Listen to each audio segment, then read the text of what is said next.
Yo, let me tell you about a podcast that's on the rise. Infinity Equation, it cover everything in our eyes. From Marvel Legends to Transformers and G.I. Joe. If you're into action figures, this is the place to go. Infinity Equation, they know the equation for all the best action figures and collectibles in creation. From Hasbro to Nikaya, they cover every nation. If you love figures, it's the perfect destination. If you love figures, it's the perfect destination.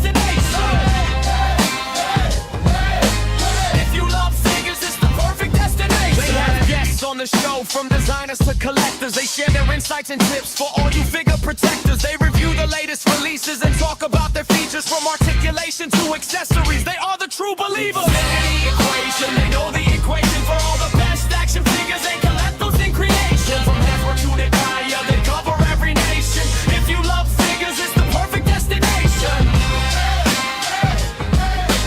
If you love figures, it's the perfect destination.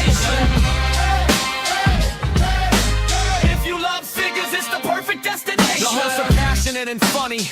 They keep it real. They share their own collections and make us all feel like we're part of the conversation with jokes and banter. They make the show entertaining like a comic book adventure. Infinity Equation, they know the equation for all the best action figures and collectibles in creation. From Hasbro to Nikaya, they cover every nation. If you love figures, it's the perfect destination. If you love figures, it's the perfect destination. If you love figures, it's the perfect destination.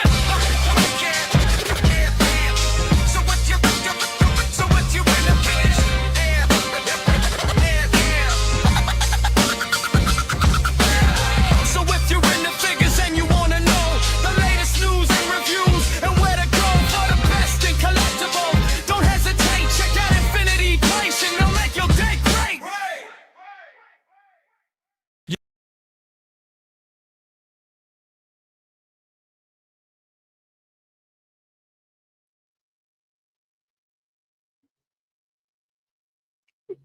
You're muted.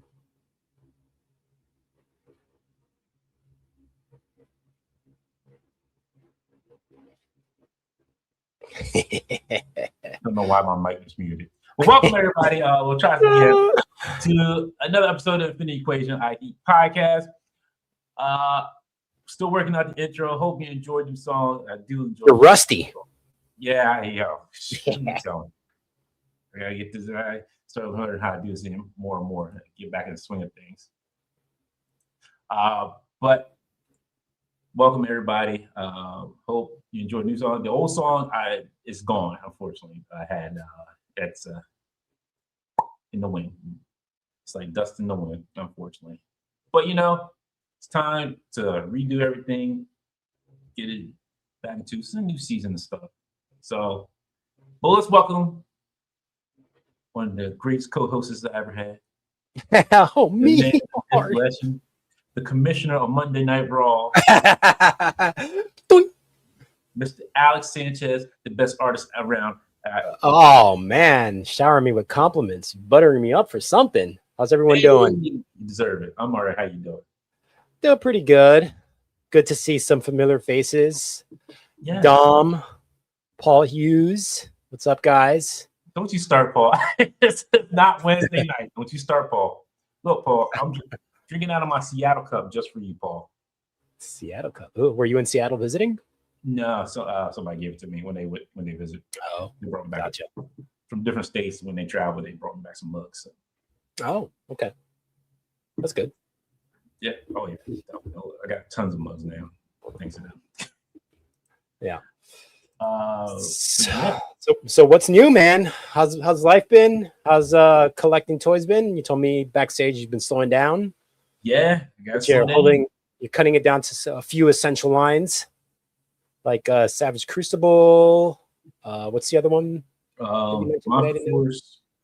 Monster Force. Yeah, that seems to be a popular line these days. Oh yeah. That line, when I look at it, like I just love it. Mm-hmm. Actually, I think it's wave 4 or 5. That's great. Just started shipping. We just came in, they will start shipping it from Big Bag Toy Store. So I'm waiting for that. Yeah, it's just been Legends, Crucible, model kits still. Oh yeah, Oh yeah.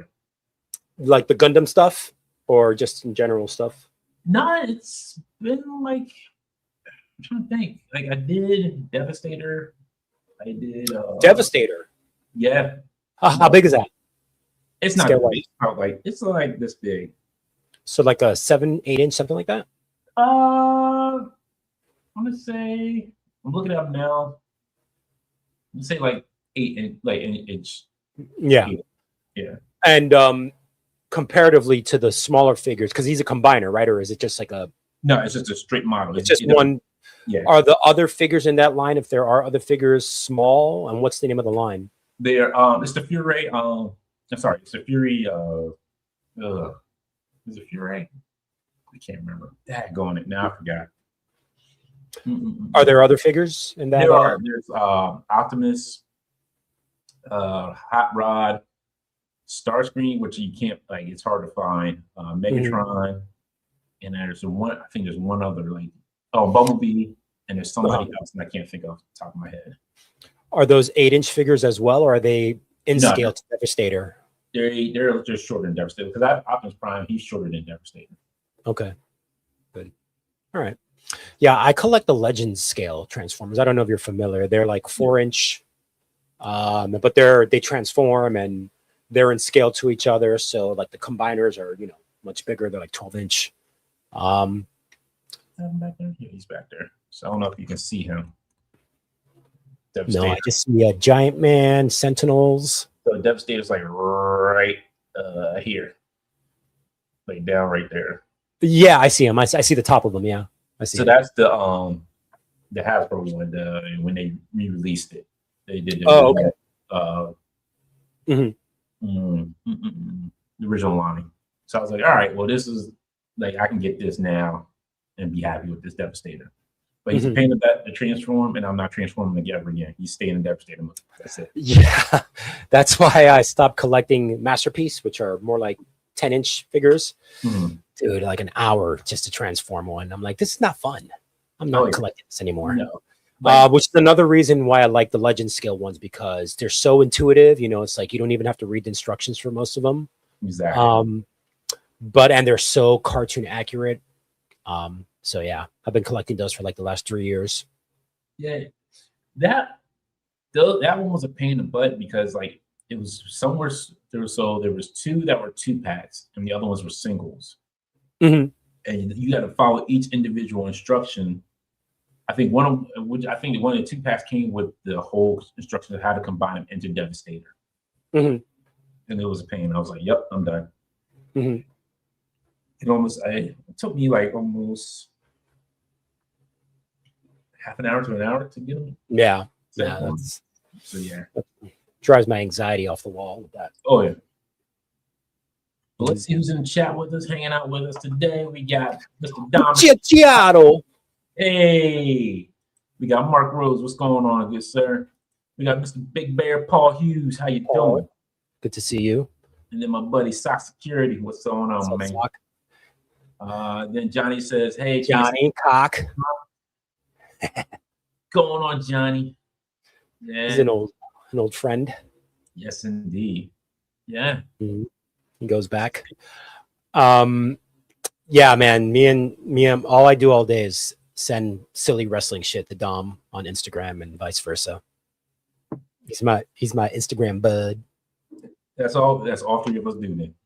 Yeah, it's funny shit. Like he finds some funny stuff on like Italian families, which cracks me up. Oh yeah, he said. I'd be dying.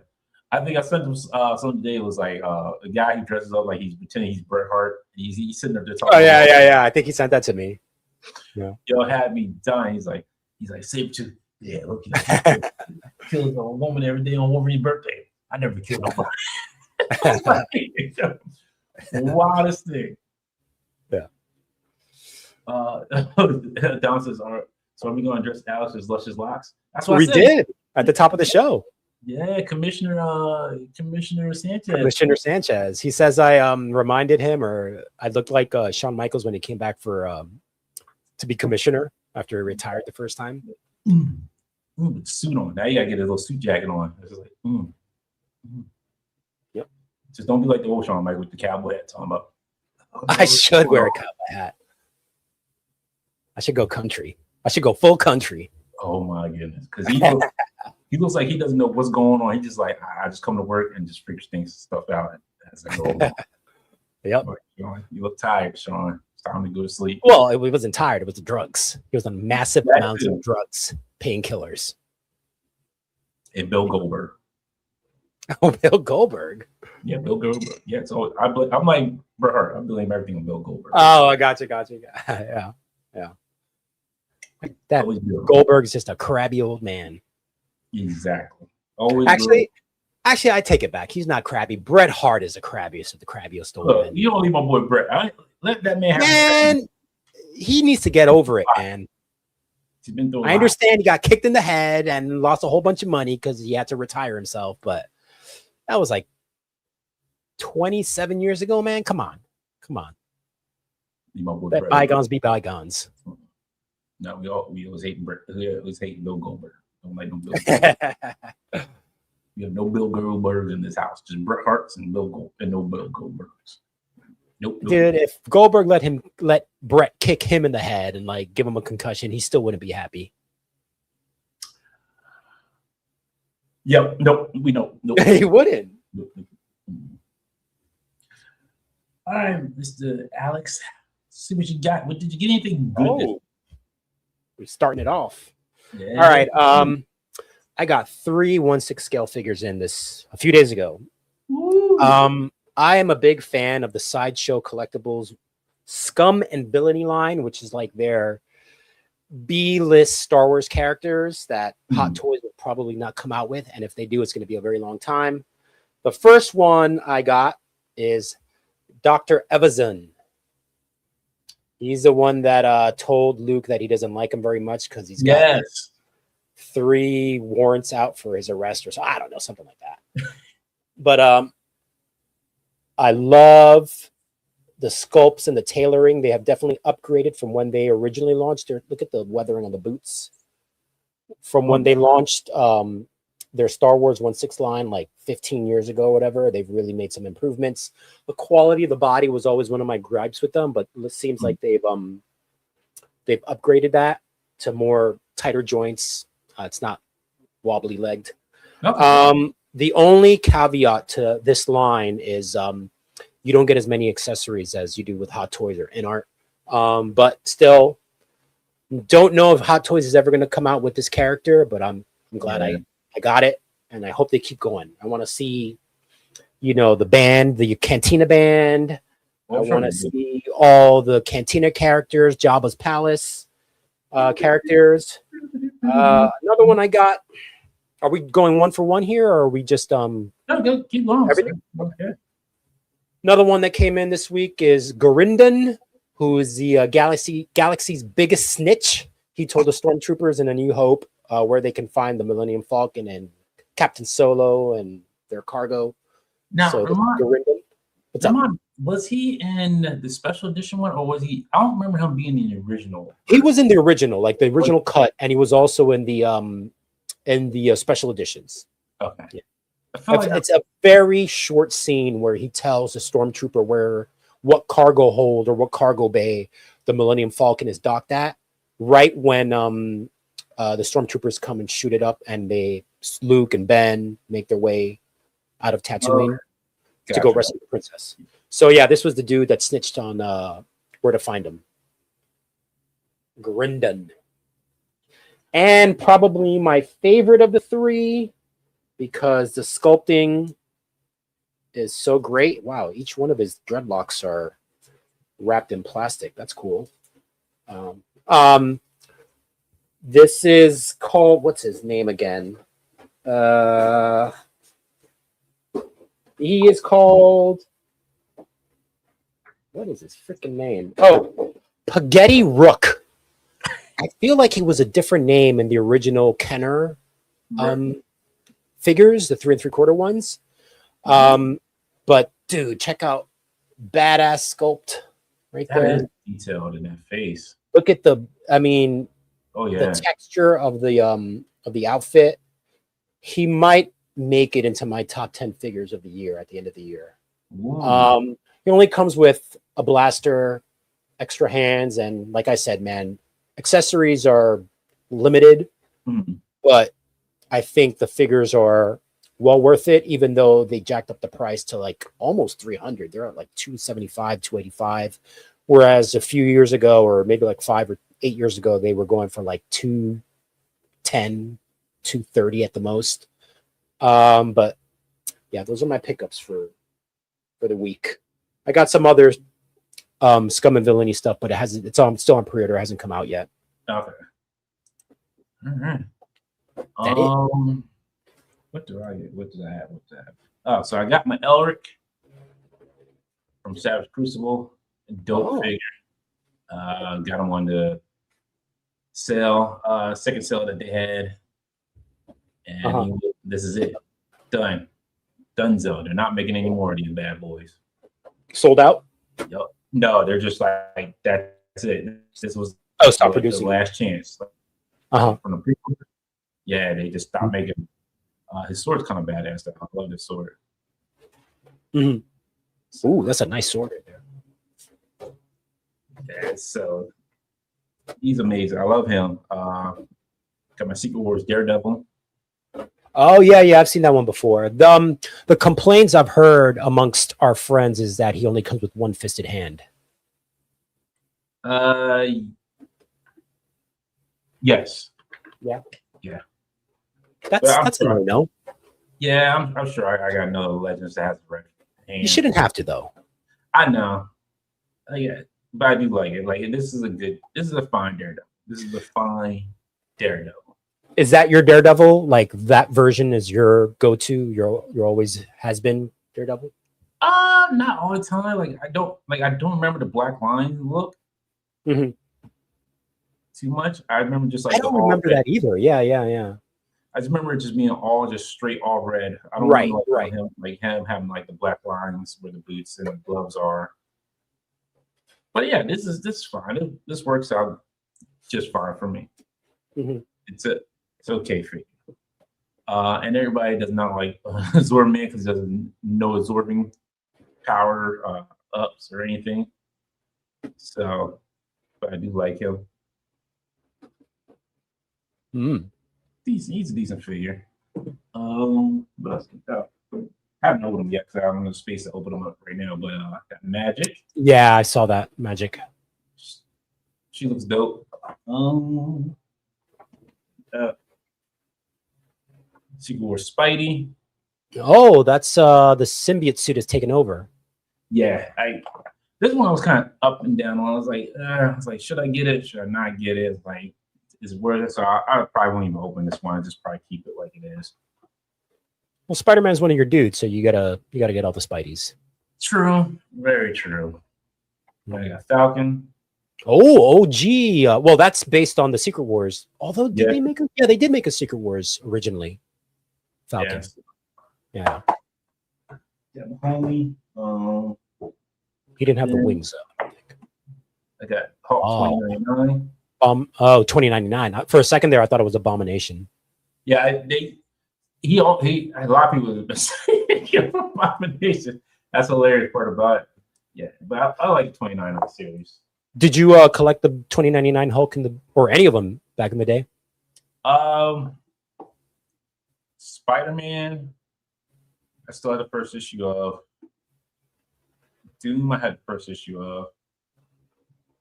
And I wasn't really into the X-Men one. Neither was I. I was only into Spider-Man. Yeah, and then Hulk, I fell off of like later on. Like I fell off the 2099 series, so I missed Hulk. Mm-hmm. I was like, it wasn't really great. But yeah. So I was kind of on it for a little bit. And then I was like, I really wanted the Ghost Rider 2099 cover because I love that cover. But other than that was really it. That was like really all the 2099s I was really reading at that point. This came in Wednesday. Dark Nihilus. Yeah, and Treya. And Treya. Yep. Yeah, I've got that Darth Nihilus Hot Toys on pre-order. Should be coming out any minute. Anything else? No, that's it. That was it for me. That is Good haul. Yeah, like I said, cutting back. And you only really collect like video game centric Star Wars toys. Yeah. There's You're not a big Star Wars OG guy or sequels or prequels. somewhat like depending on the character. Like I'm like, all right, maybe You pick and choose. exactly. Yeah. Yeah. With Black Series, it's easy for me to pick and choose. I don't really have to. It's like, oh, I have to have that character. No, it's like, I can skip over it. I want more like the Knights of the Old Republic or the characters. Which they're which they're remastering. Like it should be coming out this year, I think. I know it's been delayed for a while, but that's what I've heard. It's been up and down. Yeah. It's been up and down, which is like a big. Did you play KOTOR back in the day? Oh yeah, yeah.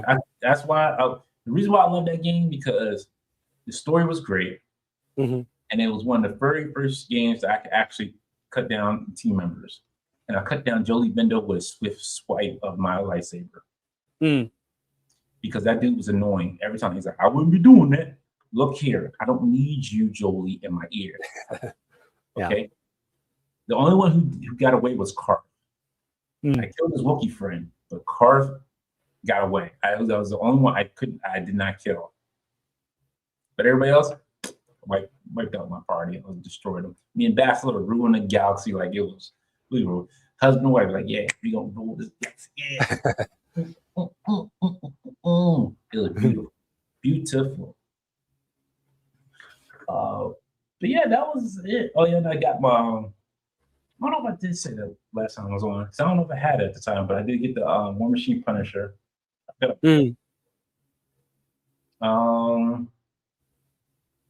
that was. I think that's it. Yeah, I got a Legend Scale Power Master Optimus Prime, which is amazing. But my Transformers, I'm not displaying them right now because we're in the process. Well, I'm in the process of packing up all my stuff because we're going to be. I told you we're going to get a house next year sometime. So most of my toys, I'm getting them, and then I'm putting them away. I'm not even really taking them out of the package. But yeah, Power Master Optimus Prime is definitely my top 10. There's still Joes I still haven't opened because my Joe cabinet is full. Like I definitely cut those out because there was I'll pick and choose from. I got the main most of the mains that I wanted, and I was like, all right, cool. But I'm like, anything else is I can pick and choose from the Joes. Do I need that one? Nah. Is it because they've come out with most of the ones that you really wanted, and now they're getting it because they revealed a whole bunch. This was Yojo week or something like that. I think. Month. Month. Yeah. Whole month for now. Yeah.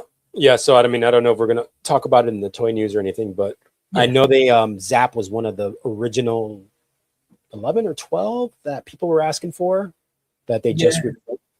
But they did show a Resolute Duke. I know they ain't calling him Resolute Duke, but they showed the Grufter Duke, and I'm I saw that version 3 Duke or whatever it is.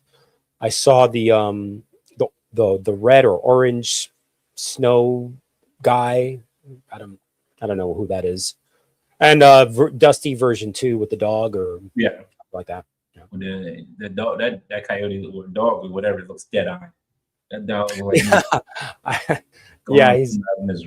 he hasn't skipped leg and arm days apparently. The limbs on that. Oh my goodness.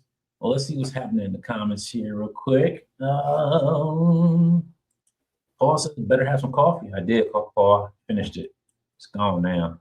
Bart said, I just made wine. What's up, Bart? Paul says, yeah, I'm out on MP because of transforming. John says, are we going to dress Ashley? The silk. Don says, be like the current HBK and bring on the baddies. With the cake. Brett also wrestled 9 more matches at the This is Goldberg true. Kingdom, 9 including his semi-return in 2010s. Yeah? Yep. Hey, yes, he is, Paul. Yeah. Yes, he is. Bitter. He's got the death sentence in 12 He does. Dr. Evazan. Alex, how do you display all these? Is there a theme, or you just jam them where they fit? I put most of my 1/6 Star Wars away for reasons I already explained. I had them in Magic cases, and I displayed them chronologically. So, prequels before regular OG trilogy, and then I don't have many sequels. I think I have like Rey and Finn, and only figures from The Force Awakens. I think I have like 4 from Force Awakens, and then I bought all the Lukes because I'm a Luke completionist. I love Old Man Luke, even though those last 2 movies were. But yeah, chronologically and the timeline. Paul says the modal nodes and sideshow was built. The Emperor Snitch was in the OG trilogies. Kuba, he's like Kubaz. Kubaz, yeah. Kubaz? Oh. Yep. That's Weequay. That's right, Paul. I think that's what he was called on the original Kenner card back. Weequay. Yeah, I thought that's what it was too. Now that you say it, I remember seeing that name. Yeah, me too.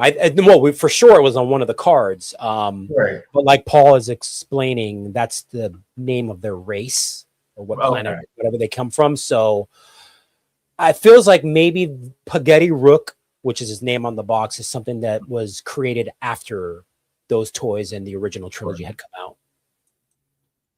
Skiff Guard. Skiff Guard, maybe he was called. Yeah, maybe he was called a Skiff Guard. Yeah. I don't know. I can't remember. That's a good question. I'll look it up. That says I want to get the Hulkbuster Punisher just for the unmasked head. It's not bad. It's not. It is worth it. Sometimes I'm not going to. This one I probably wait for it on beat discount. I'm not going to lie to you. I probably wait for a discount to get its discount down and grab it. Paul says everyone had Ravage 2099, but no one liked it. Damn right. Ravage? What was that? There was a toy district called Ravage, and then I think there was the comic, if I remember correctly, called Ravage 2099. If I remember correctly, I could be wrong. Yeah, it was called Weequay. Oh, see, yeah. Weequay. My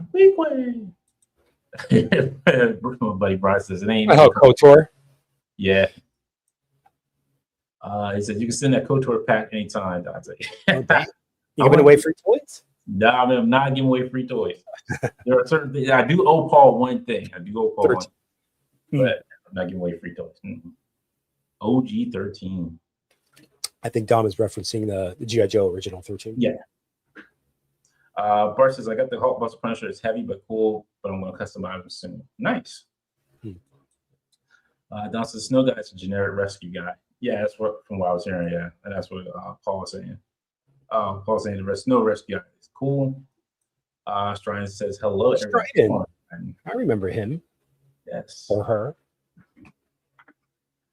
All right, so Alex, I wanted to talk to you about this. Your pal, your buddy.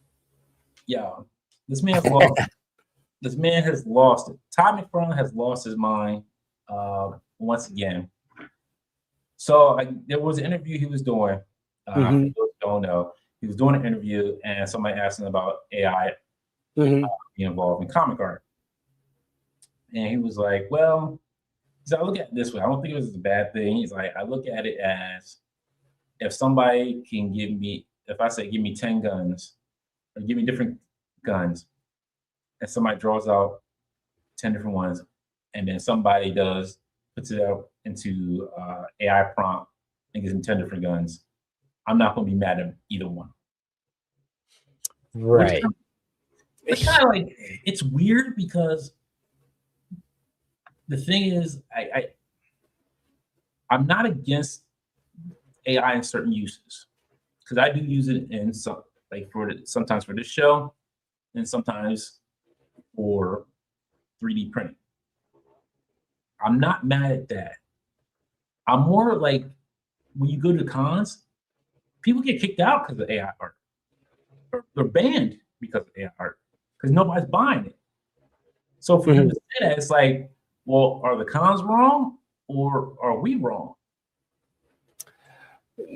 No, I mean, I know what you mean. Well, first of all, people don't want to buy AI art Right. because it's artificially created. Um, I, I get what he was trying to say. I disagree with him because he was saying that, like, AI is just another tool. Yes, it's another tool, but the way that that tool works is that it doesn't create art all by itself. It picks and chooses from existing art. It gathers the information from the internet and creates it according to the directions you gave it. So it's pulling from other artists. If I remember having kind of a similar conversation back when Photoshop started being used more regularly. If an employer hires me to do a comic book page and I create it in Photoshop by cutting and pasting things together, that's not right. I mean, in a way, that's kind of what artificial intelligence, AI art is doing. So it's a tool, but it's a tool that has to be moderated in the right way. Otherwise, anyone can become a comic book artist or a gallery artist or whatever, a sculptor. So I disagree with him in that it's just another tool. It's not just another tool. It's a tool, but it's a tool that could be taken advantage of. And proof is in the pudding. Like you said, when you go to conventions and you have a buyer has a choice between someone that's going to draw a sketch that they requested right in front of them with on a blank piece of paper, as opposed to something that's already finished and framed or whatever, sold as a print. The buyer, 9.999 times out of 10 is going to choose the original art. Yeah. There's a stronger connection to it. Whether it be, you had a conversation with the artist while he was creating the sketch that you commissioned, or it reminds you of that convention and that time, or, you have an emotional connection to it. Whereas with the AI art stuff, you really don't, because it's done in like a second.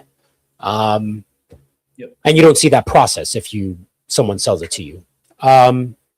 Now, that doesn't mean that AI art can't be used for other things as a tool in creating art. But I mean, I former friends that couldn't cut the mustard in the comic book industry because they didn't have the chops to draw comic books or a comic book panel or a cover or whatever, have resorted to putting their shitty artwork into an AI program and sprucing it up to make it look presentable. But you can tell. I mean, if you can see a before and after of said artist, you can tell what's his drawn by hand and what's done by the computer. And to me, that's cheating. That's cheating the customer. That's cheating your fans. So I'm with AI art, but not to the level that Todd McFarlane was trying to justify it. And I think that's where it gets like, and I get it. Yes, it can be a tool for certain things, but like you said, like if I'm going to a convention and I'm chatting up with the person, the artist who's doing something, that's more lasting than just me just like saying, "Oh, okay, this is a cool print. I'm going to buy this." Yeah.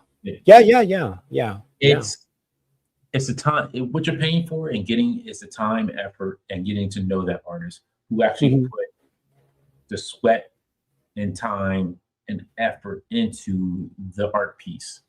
And because AI can give you art, but what hand drawn artists, even in Procreate and those other software programs, they give you that. Man, look at the depth, look at the coloring, look at the inking, look at the line strokes, like that. That's where I think it's more for me. I love it more. if it's done by hand. Yeah. From creativity, like, okay, I can go here and do this, this. And I get what you're saying, like with Photoshop. I think with Photoshop now, it's because it's more acceptable because you're taking something that you already took a photo of and you're just kind of manipulating some things in the background, like a sunset here, like giving a little bit more color, a little bit changing. I want to say, what is it? The almost like the warmth, like the feeling of the photo. Yeah. To me, it's the way where the comparison between AI art and, you know, using a art program like Photoshop ends is those programs like Photoshop, or Procreate, or Manga Studio, or whatever. They literally are another tool in your palette, in your toolbox, in your art chest. Right. Like you said, you would take like a black and white line art thing, and then you would use that program to color it or whatever. AI art is literally cutting the artistic journey as an artist that you would take out of your hands, and it's just creating it because you don't have the skills or whatever. And I mean, me speaking as a working artist, speaking to other artists that are using AR wrongly in that manner, it's like you're cheating yourself because you're not, you know, I always say that as an artist, we're always constantly evolving, getting better, maybe not even getting better, just changing, evolving. And you kind of rob yourself of those experiences when you use AI art in that fashion. And dude, when I do conventions, I only really do one a year, but you know, this is like, you've seen me like sit at a table while I'm sketching somebody that, I mean, you have conversations with people, you know, like you create friendships. You create like memories, you know, you might even stay in touch with that person. And that's happened to me, man. It's like, you don't have that if you just like pull it out of your portfolio and like, hey, I created this in AI art. Here you go. $20, please. You know, I just think it's cheap. And I get, and that's where I love about it, because when you're sitting there talking to the person, like both of you are being creative. Like they say, like, hey, do it this way. I'm like, okay, so I see what you want. How about I put a little bit of spin on this? Right. Exactly. Yep. Best part about it, like when you see art and you're like, I know that artist. That's so and so. Like, hey, when I look at Batman, I'm like, that's Dan Moore. That is Dan Moore's art right there. Like, artists with AI, you can't really do it. It's like, that's a computer. That's a computer right there. Yeah, I know that. Was that Dell? Oh, it was Mac. Oh, okay, that Mac did it. But it's just like, or like you're calling out like the program Claude or Copilot.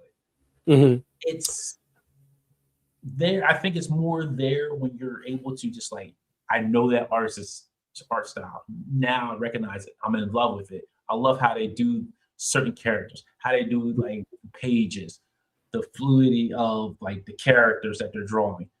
It draws you in. AI art can do that maybe to a certain point, but when an artist actually does it, it's like you see the small little details that they added. Yeah. Okay. Like, and even the errors in like, you know, their happy mistakes, or, you know, how it's Bob Ross used to call them. But I think the last two comments by Strident and Shindarius are really good to bring up. I'm not against people selling AI art as long as there's transparency. Also, they're not charging high prices.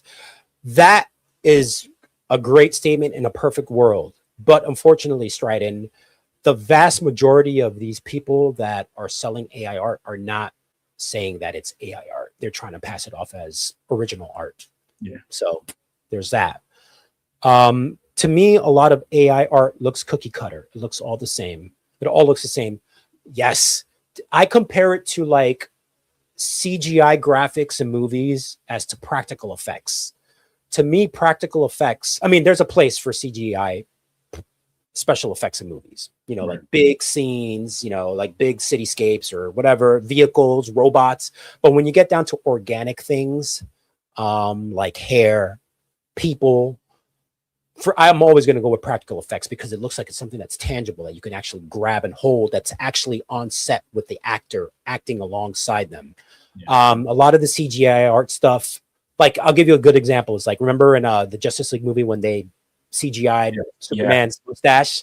Yep. Could you not tell that it was like CGI'd out? Yeah. That's kind of how I feel about CGI effects. Some of them in movies. Well, actually, that's a good example because I was watching Joe Blow Horror on YouTube, Mhm. and I forgot how bad the CGI effects were from was American Werewolf in London to American Werewolf in In Paris. Paris, yeah. You went from Yeah. two different styles. Like you went from like actual practical effects Yeah. to like horrible CGI looking werewolf. Yeah.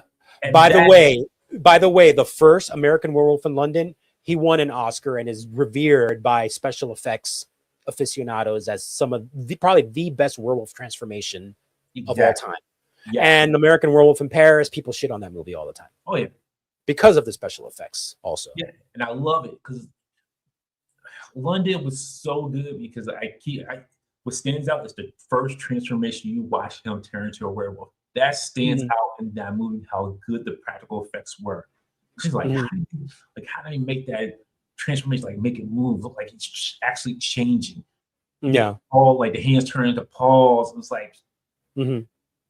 because it was Paul Sereni, wasn't it? It did one, or was it somebody else? Which one? The first or second one? First one. The first one was it was the special effects. The director was the guy that did Animal House. Oh my God, what's his name? Glasses. Anyways, I can't remember his name, but it's an old director. And then the special effects guy was Rob Bottin, I think. I could be wrong on that. Yeah, Robert T. Yes. Rob Bottin. And then the second movie, a computer made it. You know. Exactly. Let's see. Don says the owner of my company recently said he wants to rely on Claude more. They just said, "Who's Claude? Do we hire someone?" What is that, like a program? It is. It's another AI program, it's wild because they had to reel it back because it was actually like taking people's bank information. Oh, okay. People like there was an exploit in the code where you can go in and get people's banking, like take people's banking information, pull it. So they had to pull it back, change it. An American Werewolf in London director was John Landis. Oh, thank you. Shandar says practical effects stand the test of time, which is very true. I agree with that. I enjoy more practical effects than CGI. If you can drop CGI certain places, I'd rather have more practical effects. Yeah, especially in horror movies, I feel like they stand the test of time. Yeah, for the most part, like Shandaris. Yeah. Yep. And then Dom says, I've been watching the original Star Trek series lately. So refreshing to see how they do everything practically, and I can kind of picture what's going on out of frame. Yeah. It's I don't know, like some of the 80s movies, like I do enjoy more than the 80s horror movies. I enjoy more than some of the newer ones. Now there are some newer ones that are good. Yeah. And don't get me wrong, like I do like them. But like I would say, like one of the last ones I watched was Hokum. I haven't seen that one.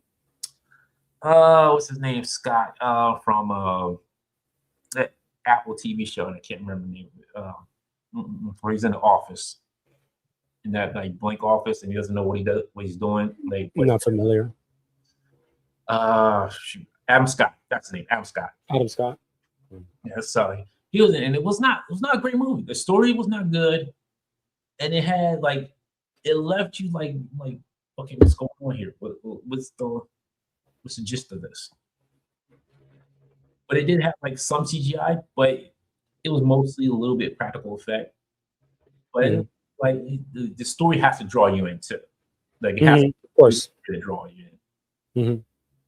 American Werewolf, Paul says it's not trash. Yes. It came and went. The best effects is the balance of CGI. This is also true. Yes, I agree with that fully. I'm trying to think of the one movie. I can't think of the name now. I'm blanking on names now. Where the guy when they mix practical and CGI. Well, I mean, the Lord of the Rings trilogy. Yes. Yeah. Yeah. I mean, that's not so recent now, but I mean, it's been like 20 years or 20 years. It still looked good. Yeah. And what it was like, and that The Hobbit, Yeah. like you're doing like 6 long movies. Yeah. Matrix was kind of like right there a little bit. Matrix, yeah. But the thing about early CGI, which that I would classify that as that early CGI, is like that came out in '99. So like for me, mid '90s to like late '90s is like the early stage of CGI in movies. I don't think it has aged well. I was just watching with my daughter because she's been watching like some of the older movies that I watched in my heyday. We were watching the first Toy Story. Ooh. And that is rough. And then we saw I took her to go see The Goat. It's that basketball movie with and that same animation movie house that made the Spider-Verse movie, I believe. Right, yes. I mean, those two, the animation on that computer generated is fantastic, man. Yeah, like even the Super Mario Brothers movie, the animation. I took her to see that too. That was great. Both of them were amazing. I was like, yo, like this is amazing. Like I love it. It's like I didn't think I enjoyed the Super Mario Bros. As much as I did. The first one as much as I did, but I did enjoy it. And the second one, I was like, all right, this is not bad. I think they jumped the gun doing like Super Mario Galaxy. I think you could have did more like with the worlds itself, like when they were traveling with Yoshi and all them. But that I'll say this, that Yoshi scene was hilarious. Oh yeah. Him walking down the street in New York. Yeah. And he's just grabbing everything. Right, and nobody batted an eye. Until he stole something, they're like, "Oh, there he is, get him." The animation like that is great. I love it. I have no problem with it. I would love to see more traditional animation, like they did behind the scenes, like they did with Akira, with the hand drawn. Yeah. Oh my goodness. Yeah. I mean, and that animation holds up, man. Yeah, I'm like, yo, like even if when they up-res to like 4K, it's like, yo, it still looks crisp and good. It's amazing. It's still amazing. So ahead of its time. Yeah, I'm just. I mean, what is it? 30? What's it? No, is it 40 or 30 years? 40 years, I think. Came out in '87. Yeah. Are we? I can't do math, but I mean, it's so ahead of its time. Oh yeah, I love it. I'm like, because when you look at that back, like the behind the scenes, it's like I didn't know that individually drew just a one line for a long time. Like the little lights in the windows and Yep. But the thing is, like, companies don't want to take that time for the animation. No. I mean, it really, time and money is what it usually comes down to. Yeah. Those are the two factors. But it's just you lose a little bit of soul when you just rely on CGI.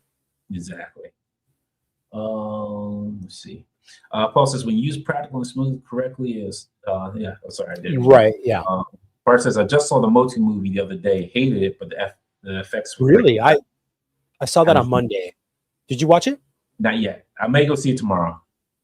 I liked it. I'm sorry, Bart,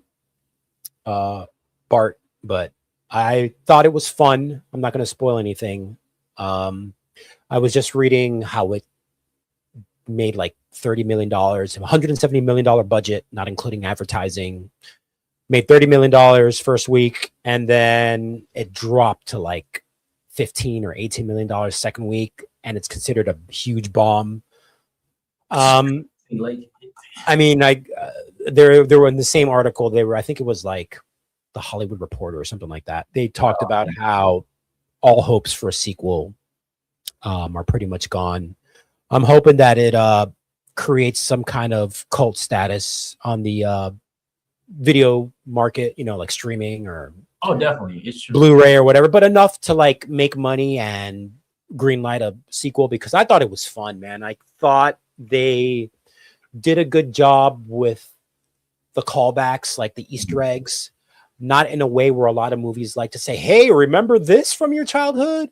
It was more hidden and didn't interrupt or bring the pacing of the story to a halt. Lots of Easter eggs that if you're a Motu fan, you will go like, hey, that's cool that they stuck that in there. Characters look great. I was not too happy with the designs of the vehicles, but The humor. Actually, my favorite character in it was Idris Elba as Man at Arms. This show is always great. Yeah, he's a great actor. You can't do no wrong. But I was surprised because I thought they were gonna just like stray away too far from the characters. Like they're the way that we remember them, but they did a good job of sticking to the core characteristics, but also bringing them up to date. Now I heard Jared Leto was like a great Skeletor. He was, but you could have stuck anyone in that role because you can't see him at all. He's wearing a rubber suit. You don't see his face. You could have stuck any stunt actor. His voice is not recognizable at all. It's so, changed or whatever, modified, that to me, great performance, if you want to count like his mannerisms and the grandiosity of the way he portrayed Skeletor, even a little bit of humor. But to me, you could have stuck any other actor, any other stuntman in that suit, and I would not have noticed a difference. Okay. That's fine with me. I can deal with that because I heard like he was not great in. I mean, I've heard that too. Everyone that has spoken well of Masters of the Universe, the movie, has always mentioned Jared Leto first and foremost for his portrayal of Skeletor as their favorite. Okay. Yeah, I'm gonna try to see it this weekend. But I heard Scary Movie had beat it out. Yeah, what's the name of that movie? Something Rooms or what was it called? Back Rooms, yeah. Back Rooms. Back Rooms. And Obsession, like destroyed. Obsession, right. Yeah, beat it out. Like the box office, which was crazy. Because I was not expecting I don't think they were expecting Obsession to be that big. Yeah. And now that what's there's something else that's coming out that's going to be big in next week or in a week or two, like a big blockbuster movie. It's not Moana. My daughter's really she loves Moana, the live action. There's something else that's coming out that is like a big blockbuster that's going to further kick dirt in Motu's face at the box office. I know Supergirl thing comes out next week. And then what comes out next week? Supergirl comes out next week. No, it's not that. It was something else Is it a horror movie? No. I can't remember. Let me see.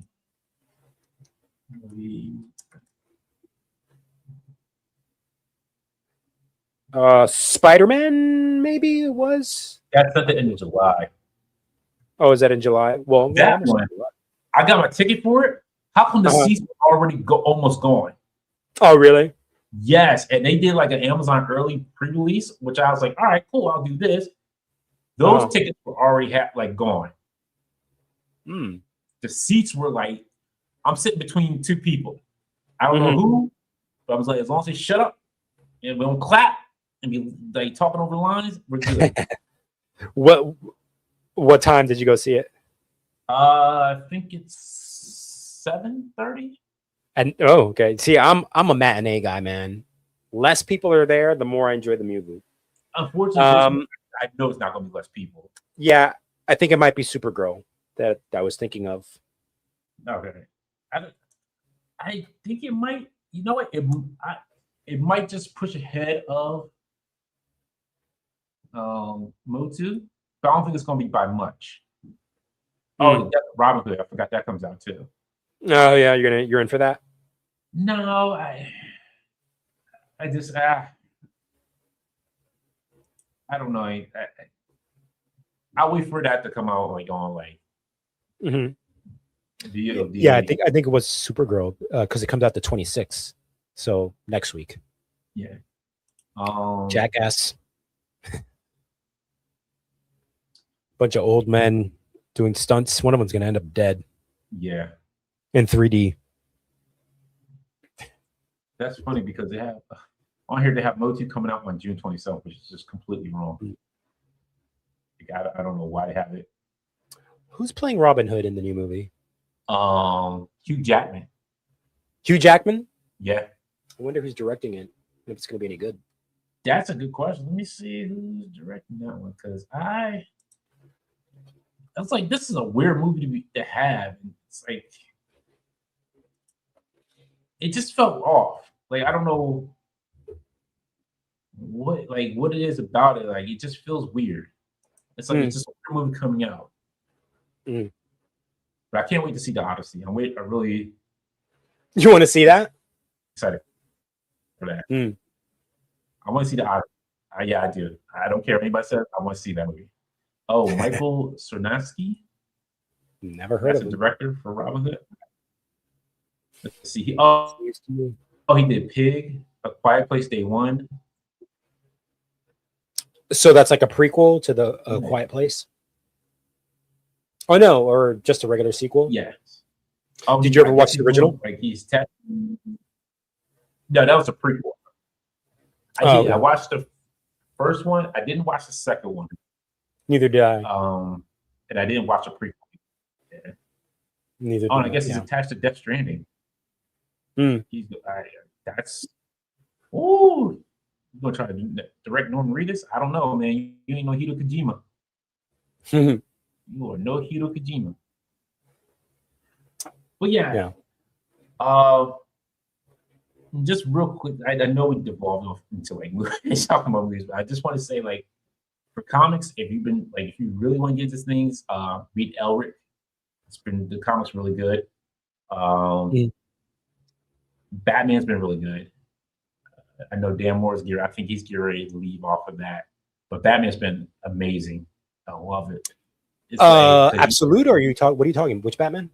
Well, just regular Batman, because okay. It's different now. So like, Pamela Isley's like the I think the mayor, and Vandal Savage is like the new commissioner for the Gotham Police Force. Mm-hmm. It's like a whole different dynamic, and it's beautifully done. I love it. Mm-hmm. Captain America's been really great. I enjoy Captain America because it's getting to start off the Avengers Armageddon story. That one's really been done well. Trying to think of what else I've been reading. I can't remember now. Oh, Firestorm. DC's been on like a hot streak with their stories and their comics. Firestorm is really good because that's like, it's basically kind of telling you a tale of like Ronnie and the professor are like split apart now, but Firestorm is still there. Mm-hmm. So it tells you, like, yeah, he's like, the professor's no longer in the picture. What's going on? So that's been really good. I can't remember the other comic I was reading. I want to read this one comic I have. I did download it, a couple issues. It's called Super God. And I'm not familiar with it. Super Guy? Super God. Oh, okay. So I want to check it out. But by who? Is it what publisher? I can't remember because I have it all downloaded on my iPad under the Kindle. Mm-hmm. So I can read it. So it's easier to do that reading on the train, on the radio, to and from work. Yeah. I haven't started reading it yet, but it's like on my list. It's in my list in my library to read. I'm not sure who did that. And I got to go pick up my first issue of Event Horizon Inferno. Event Horizon, like based on the movie? Yes. So this is basically what happens after the movie. That's your favorite horror movie of all time, right? Yes, it is. You're like, yes, it is. Because I read the comic prequels, which I love. Okay. Did those come out a while ago, or is it recent? Like comics, I mean. Yeah, the comics. I think it was like it just wrapped up. I want to say like maybe like 2 or 3 months ago. Was it ongoing for a while, or it was only a couple issues? It was like okay. Yeah, I think it was like 5 or 6 issues, and it basically telling you like about the crew that was originally on the Event Horizon when it launched. And it tells you like Dr. Weir kind of was like influenced by where the ship went. So it's basically like saying like this evil devil entity kind of influenced him outside to build this ship so it can get to where he is and he can be free. but now Inferno is starting out like where. So you know how remember how they just like they blew up the other half of the ship Yeah, yeah, and yeah. went down. Mhm. So basically, there's a rich guy who wants to go out and retrieve the other half, Okay. and that's how this one is. This is what Event Horizon Inferno is. That's what it kind of. That's the synopsis of it. Gotcha. I haven't read the first issue yet. hmm But yeah, it's like I'm like, oh man, I'm like it like the artwork was hard to get through, but the story was still good. But the artwork was hard. Like, it was like, Really, just not very good, or it doesn't fit the story, or yeah, it didn't fit the story really. It did Mhm. not fit the story. I think that was the part. And I Mhm. love Event Horizon, as you know. It's just this the art. You know, sometimes like how the story can be great, but the Yeah, yeah, art can take you right out of it. And it's just like, yeah, uh, yeah. I mean, that's one of the as far as editors, that's one of the things that they look for when picking an artist is, will your style match the story that we're trying to tell, the theme, the genre of the book? yeah. So It was. It's almost like when they announced Spider-Man, the anime series comic, everybody was like super excited. I was like, yeah, I was excited myself. And then Mhm. we see the art inside him, like, why is Peter look like an old man? Mhm. It like the art just took everybody. They're like, nope. Yeah, which is strange because when it comes to those comics based on animated television shows, they usually go for like the more cartoony, simple 2D animation looking aesthetics I don't know artist. whoever proved that should have been taken. Should have been like, you know what, you gonna go ahead, pack up your desk and go home. Go Mm. ahead. You can go ahead and pack up and go home. Let's see. Oh man, it's a lot to go through here real quick. Okay, here we go. Second Mario movie was lacking in story a little, but I still enjoyed it. Mm. Sure, I dare you, sir. No, it does not. I even like the jump from the first to the second movie is noticeable. I'm sure, yeah, because I can only imagine what that looks like now. Don says I really like Motu, and I've never been a Motu fan. Yeah, I liked it. Paul says like I like Super Mario Galaxy, but yeah, the first one was better. It Definitely, yes. was. It was. I think the second one made the second one better was just having Yoshi with it. Like Yoshi was like the man. Oh, yeah. Don says considered bomb, but Amazon said they're happy with the performance. That's right. It was an Amazon production. Man, I I hope they're happy enough to make a sequel because if you guys stuck around for the end, you know Well, what? they said they were going to do. I think if I remember reading correctly, they were going to do. So they were going to do a series, but I think it was going to be based on Shira. Okay, if they do that, well, I don't want to spoil anything, but if they do that, I will be happy with a series if they don't make any more movies. I would definitely be happy as long as they give them enough time to make good special effects in it. Oh yeah. Strana says the Motu movie was okay, and I enjoyed the film. Paul says I missed the early '90s hand-drawn animations like All Dogs Go to Heaven. Yeah. Don Bluth was the man. I was just talking about this. My favorite Don Bluth movie is The Secret of Nim. I don't know if you ever saw that. It is funny that you said that because we were just talking about this yesterday at work because one of the managers I work with, he has the old pinball machines and he rebuilds like old arcade machines. Mhm. And I heard him talking about it, the laser disc. I was like, oh, you must be talking about Dragon's Lair or Space Jam. Because I remember Yeah. vividly, when I found out they were on lasers, I was like, wow, that's amazing that they were on laser disc. Yeah. I mean, But they're old movies. the way Don Bluth drew, it was just like, I love Dragon's Age. Yeah, The Secret of Nim and An American Tale. Yes. Are my favorites of his. And then he also did The Land Before Time. Yeah. No. Yep. Yeah, I still remember that. Oh, good Lord. Part. FY versus I've never been a Motu fan, but still it was just boring as heck. Very little He-Man action in it, and everyone was whiny. I'm sorry you didn't enjoy it, Bart. I don't know. I'll see it. I haven't I have not seen it, so I'll reserve judgment. But you're not really a big Motu fan, right? Not really. So I like the 2000X series. Oh, that's probably the best. I mean, I love the original 80s series, but they have not aged well.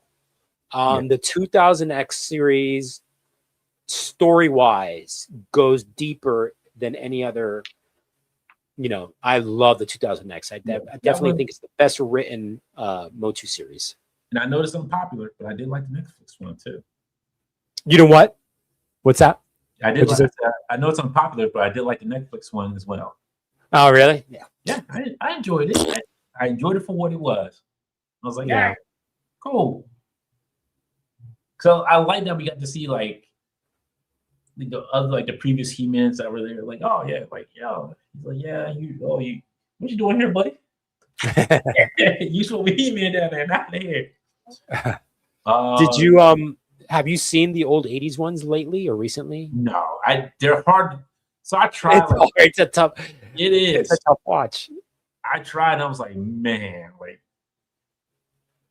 and I tried, like, as much as I tried to, even like with the Teenage Mutant Ninja Turtles, like, it's tough. I was like, yeah. Yeah, no, I agree. My favorite Ninja Turtles series is the Nickelodeon ones from 2012. Okay. That was I even like the last one, Rise of the Ninja Turtles. Right. I thought that was really well written, funny as fuck. The voice acting was funny. It seemed like a bunch of I'm not saying they're comedians, but they were just a bunch of comedians in a room, like riffing off of each other with that dialogue. But yeah, I mean, a lot of those cartoons from the 80s have not aged well. No. But I love 80s He-Man. It's really what got me into cartoons. But what's funny is I can watch like the ones I collect. These are all Matty collectors. Filmation He-Man. But it's funny, I can watch like the Hanna-Barbera stuff just fine without any issue. Yeah. I don't know why. Like I don't know what it is. Yeah. Don says Jared Leto was great because he couldn't tell it was him. Paul agrees. Bart says Supergirl. Yeah, that's what's coming out. Don says yeah. 5. Stratton says Skeletor was the best. She was a hottie. They decided to put her in her more normal attire at the very end, though. She was wearing the pants throughout the movie. Yeah. Bart says I think the Spy trailers were good. I love Spidey, but they shouldn't have released that last trailer. Why? You were giving away they gave away. It feels like you give away too much at this point. Isn't that the case with all modern movies, though, man? Like, yeah, and that's the thing. Like, I feel like for more like horror movies, they give less now. Right. But everything else is like especially horror. Too much. You're giving away too much. Mm-hmm. Unless it's like some indie movie. I forget. There was a movie I was watching that I wanted to see with Zazie Beetz in it. And I seen one trailer for it, and I was like, all right, I'm sold. I want to see it. Watched it. I was like, this is a good movie. It's not bad. Let's see. Paul says horror is going through a kind of renaissance right now. Yeah. The Jordan Peele movies are pretty popular. Yeah. The Terrifier movies are probably the most popular series. I haven't even seen one yet. I want to see the first one though, because I hear it's the best one. So if that one's good, then I'll follow the sequels. And then like I'm not into like the Annabelle stuff and whatever that. I'm not into that. But I'd be an old man yelling at the clouds if I didn't recognize that horror is going through its own renaissance with the new stuff that's coming out. It's definitely connecting with like the younger audiences for sure. Don says, was anyone asking for an old man Robin Hood? Probably not. No. If he's old and doing Robin Hood stuff, he's still reaching his goal. Robin Hood, Sherlock can go. They're not though. Those books and those movies will always be. TV shows will always come out. Bart says Space Ghost has been a favorite of mine from day one. The Blue Falcon has started out pretty good too. I love Blue Falcon. And that's I believe that's Dynamite Comics Entertainment. Yeah. Oh yeah. I forgot about them. Yeah. Yeah, Dynamite's putting out a lot of licensed stuff like Thundercats, Silverhawks, 007. you know. Titans as well too, because they're doing like some Conan books. Yeah. I've worked for them a few times. They're They're good. nice. I like them. Mhm. I want to get more of their books. I just keep forgetting what books they. Yeah. But they're good stories. But I'm like, they send me like an email. I'm like, oh man, that's like that sounds interesting. I'm like, I want to read that. Mm. I hear Absolute Batman is wild but really good. Yes, Absolute Batman is on a tear. Yeah, and it's its own separate universe. Yeah, Okay. because you have Absolute Superman, Absolute Wonder Woman, Absolute Flash, Absolute Martian Manhunter, Absolute Green Arrow just started. Now you got Absolute Catwoman who's going to be in Batman, and then Absolute Batgirl to get ready to introduce. So yeah, I don't know what DC did to do the turnaround, but man, they said they've been crushing it in sales. I mean, this is the best that DC's ever done in sales. Well, new editors, new creative team. Yeah. Don said my Uber driver tonight was reading comics on his phone at red lights. Oh, I'm Hope surprised. you're wearing your seatbelt, Dom. No tips. Sorry. Bart says Shearer better be hot for me to watch. Yeah, come on. John Keynes 1312. Yes, it's Alex. Oh, yeah. Bart said never saw the Netflix He-Man, but I love the Netflix Voltron. The Netflix Voltron was great. That was good. That was good. It's funny because I was watching YouTube and I never watched the original Go Lion. And like the original American version or Go Lion, the Japanese version. The Japanese. Yeah. I got the series actually. And my friend it's wild because like everything I was like watching, like everything popped. Like my friend put it up on Plex, and I'm like, all right. I didn't know originally the Earth had blew the Earth up. It was no. Yeah, dude. That's what I'm saying. Yo, this is some dystopia. Yeah. It's like that's what I'm saying. It was a more violent. It was definitely edited for content when they brought it over to the States.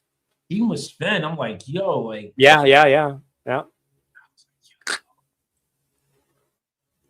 Shadare says 2002 was great. Yeah. Too bad they didn't finish it. Yeah, that's the sad. Cartoon Network cut a lot of shows. I think the only ending was Justice League. They should have done like a straight to video story that wraps up the Snake Men thing. That was because I mean that's what they were on when they canceled. Bart says 2019 Man was directed by an old family friend. Oh shoot! I would love to talk to him. I would love to hear a story about that. Yeah. There's a new Voltron movie coming out. Henry Cavill is in it. Yes, I heard about that. I will hold reserved judgment until I see something like set photos, a quick trailer. They did show set photos of him as Highlander, so yeah. So we'll see. Are you into that? Are you gonna watch it? I'll give it a whirl. I got Highlander 1 and 2 on Blu-ray. That's where I saw it. I never got into Highlander. I saw the first and second one, and I liked them, but I never was, ever like, oh, I gotta watch Highlander. No, it wasn't like so. The show I didn't really care about. Oh yeah, I remember that. Wasn't that like on USA Network or something like that? I think so. Yeah, if I remember, I think so. It was something. It was on Wonder Channel. Yeah, I do remember it. I wasn't into like the show. I liked the movie. The first two, I was like, all right. Like the first one, I remember fondly. The second one, I haven't even taken out the Blu-ray wrapper to even watch again because I'm like, do I want to really distort my memory of like maybe it being bad again? I was like, nah. I was like, I'll just leave it there, and I'll just sit there and let it linger in mystery. But yeah, I enjoyed it. But I remember they did a cartoon too, and that was I could not stand it. Oh really? Yes, they did.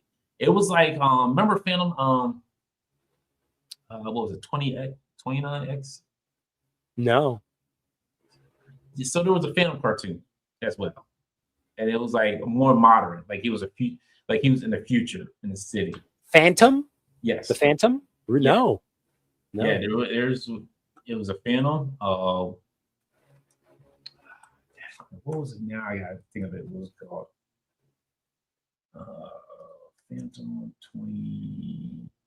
Phantom 2040. That's what it was called. It was only on for 2 seasons. I missed that one too. That one, and they had a video game as well too. So it was on. It was on Phantom video game. I didn't know it was based on the that cartoon series. Yes, I remember the video game. I don't remember it being called 20 whatever 40 whatever. Yeah, there was one that was called Phantom 2040. It was on Sega Genesis. I remember that because I wanted to play it so bad. Now I got frustrated. It was so quick. But yeah, like that. Go on. I forget where I was even going with this anymore. Oh, Highlander. Yeah. So yeah, there was a Highlander cartoon. It was like, it wasn't great. Let's see. Bart says he's excited for the new Highlander flick. John King said I was agreeing to what Al said about the 2000X He-Man series. Best story. Shandera says I wanted Hordak to be free and wreak havoc. He was too strong. Yeah.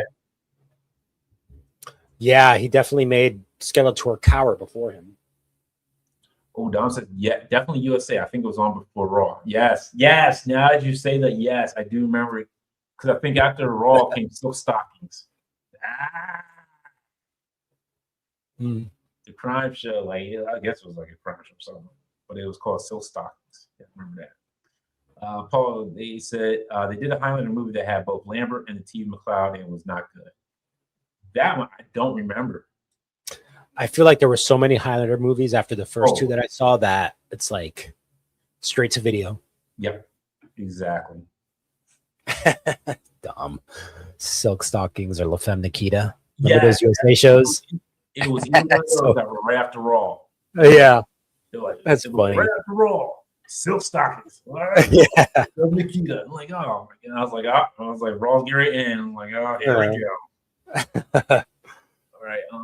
Let's pull some toy news up here. Paul Hughes says Phantom 2040 looked like Eon Flux and it was pretty good. That makes me want to watch it because I love it. I feel like now just to let you know, some of the CGI was kind of like, ugh. Oh, so they mixed CGI in it? Yeah, they did have with traditional animation. Yes. Oh, okay. Versus Highlander TV show is where it's at. Dawson, before Raw was either Highlander or Murder She Wrote. It might have repeats of Murder She Wrote because Murder She right. Because I also think it depends on whether you're on the East Coast, West Coast, or whatever state you were. Because I remember my mom used to watch it like every Wednesday night when it came on back in the day. I think that was CBS. Yeah, I think so. Yeah. Dang, tell me you're old.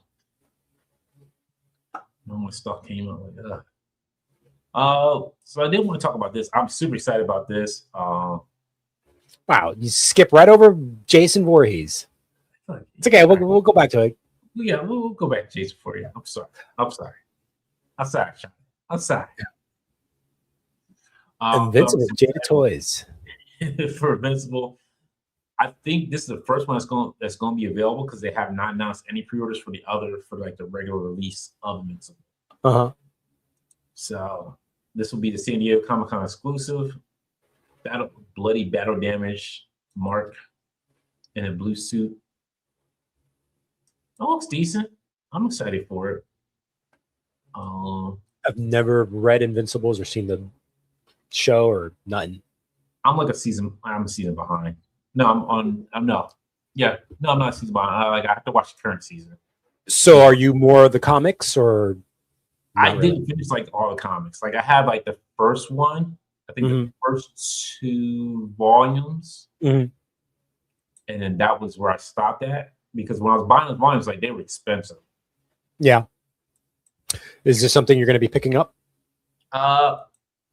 It's a San Diego exclusive, so I guess you got to be there too. And if you're not, you're going to have to pay. The inside man who may be able to grab it for me. If not, I'll wait till they go onto the website after San Diego. But I am excited for this. I'm like, all right, this is not bad. Oh, that's cool photography right there. Yeah, I'm not sure who did the pictures on this one. But that's what you get: the swoosh effects, different hands, different head sculpts. Wow, that's 4 alternate sculpts. Yeah, and I forget his name now. The old man, Voltron, right? Dom says it's going to be available online too. Yep. Yeah, so you get the extra built in my head. Conquest. Thank you, Shandarius. Thank you. Conquest. I couldn't think of his name for a second. But yeah, you get the head for Conquest whenever they decide to put them up for pre-order. Oh, okay, gotcha. Yeah, because like this has like none of the regular figures have been put out yet. Right. So this would be like, I guess, the first one that you can get. Yeah, thanks. Yeah, that's right. Yeah, yeah. Usually after San Diego Comic-Con, they go on the website. Let's talk about your NECA. Your NECA. NECA Jason Goes to Hell, which I think, aside from Jason Goes to Hell, they haven't come out with Jason X.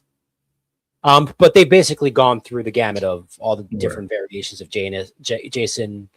Part 1, 2, 3, 4, 5, 6, 7 just came out. That's 8 just came out. Unmasked, which is cool because he's not really, you don't really see his face in the movie. I think at one point he's on the operating. I don't even think they show his face at all. But it looks good. I wonder what accessories it comes with. If it comes with like a Freddy glove or something like that. Looks good. I like the body sculpt. No, that's all it comes with. Yeah. That's cool. They've done a good job with their Jason license. I just wish they would come out with other characters from the movies. Like it would be awesome if they could come out with like the final girls from each of the movies. Right. But we're talking about, let's see, this is another workaround. You see how it says the game? So I don't know if you've been keeping up with like the legal battle between the writer and the people that own the rights for some of the New Line Cinema movies and the Paramount movies. So the way that they're able to come out with this version of Jason is if they say that they're basing it off the video game that came out like 8 years ago or whatever it is. Which was a problem because there was like a license issue with that as well. Yeah, they ended online support and any support for the game because they got deep into the legal battle between Harry Manfredini, who wrote the original Jason, and Sean Cunningham, who owned the Jason rights up until that point. So the way that they split it up now, I think, is like everything that has to do with like pre-Jason Voorhees hockey mask is owned by the original writer of the first movie. So that's why like they're coming out with a Camp Crystal Lake series. I think it's coming out in November. Right. Yeah. That's going to be based on, everything before Jason hockey mask. Yeah. I was going to deal with his mom and like kid Jason. So, and then Sean Cunningham's production company owns like Jason hockey mask, but he only owns, I believe, and I could be wrong about this, he only owns the stuff that's in the New Line Cinema movies. So like Jason Goes to Hell, Jason X, Freddy versus Jason, like the later movies, and all the stuff that's like parts 2 or 3 to 8 is owned by Paramount. So it's tricky what can be licensed and to who the licensor is. So it's very convoluted. Let's see. Paul says in China they changed all the blood in Invincible from red to white for censoring and looks even more. Whoops. Don says, I wonder if this is some kind of distribution thing holding up the first wave. Those figures have been ready to go for months. People were allowed to play with them at WonderCon. Yeah, I do remember Parallel putting up pictures of it. Time to play the game. Is Dom referencing the Invincible stuff? Yes. Okay. So I know on Parallel they let him. He had took pictures of it. He was messing with the blue suited mark from Invincible. But there hasn't been any signs of like pre-orders or saying like, hey, these are in stock, you can order them. Like there's nothing been said recently. So I'm not sure what's going on. NECA Jason Goes to Hell. And what she's a Shut up. I'm sorry. Yeah. They should have added a nice tiny little, like diorama / stand, which had like the demon hands coming out from the dirt, or like something like that. But Yeah. it looks like we're just getting extra hands and an extra sculpt. I would say for $3, yeah, you could have added something in there else. Yeah. Because like for a little bit that you're getting for $3, it just feels like it's kind of cheaped out. Yeah. Mega Weapon says kind of sad. Whole bunch of NECA TMNT just eating up space on their shelves. Yeah. I think they're kind of oversaturating the TMNT space on NECA. And then you have like Super 7, I think they're also doing like 2002 Ninja Turtles. They have the line based on the original toys. Yeah. And like it's so funny. Yeah, it's so funny when that first NECA stuff, Ninja Turtle stuff was coming out, like you couldn't find it anywhere. Yeah. And it would just skyrocket on the aftermarket, and now it's like warming, pegs or shelves. Paul says the rights got so bad that they could make Friday 13 move, but they could use Jason on it. So Yeah. Oh, couldn't use Jason on his own. Yeah. Dom says, I bet NECA Ultimates are going to start getting less accessories now that they're introducing Ultimates. Yeah. Did they ever explain what that was? Like, I must have missed it somewhere. Like, I don't remember them ever explaining what. No, I think they just said the name Ultimates. And I mean, I hope it doesn't mean that it's like more expensive figures because they come with more stuff, or maybe going by what Dom is saying, they're going to be less expensive with less stuff, which is kind of I think Super 7 is doing something like that with their Ultimates Thundercats. Yeah. Oh, is this based off the video game?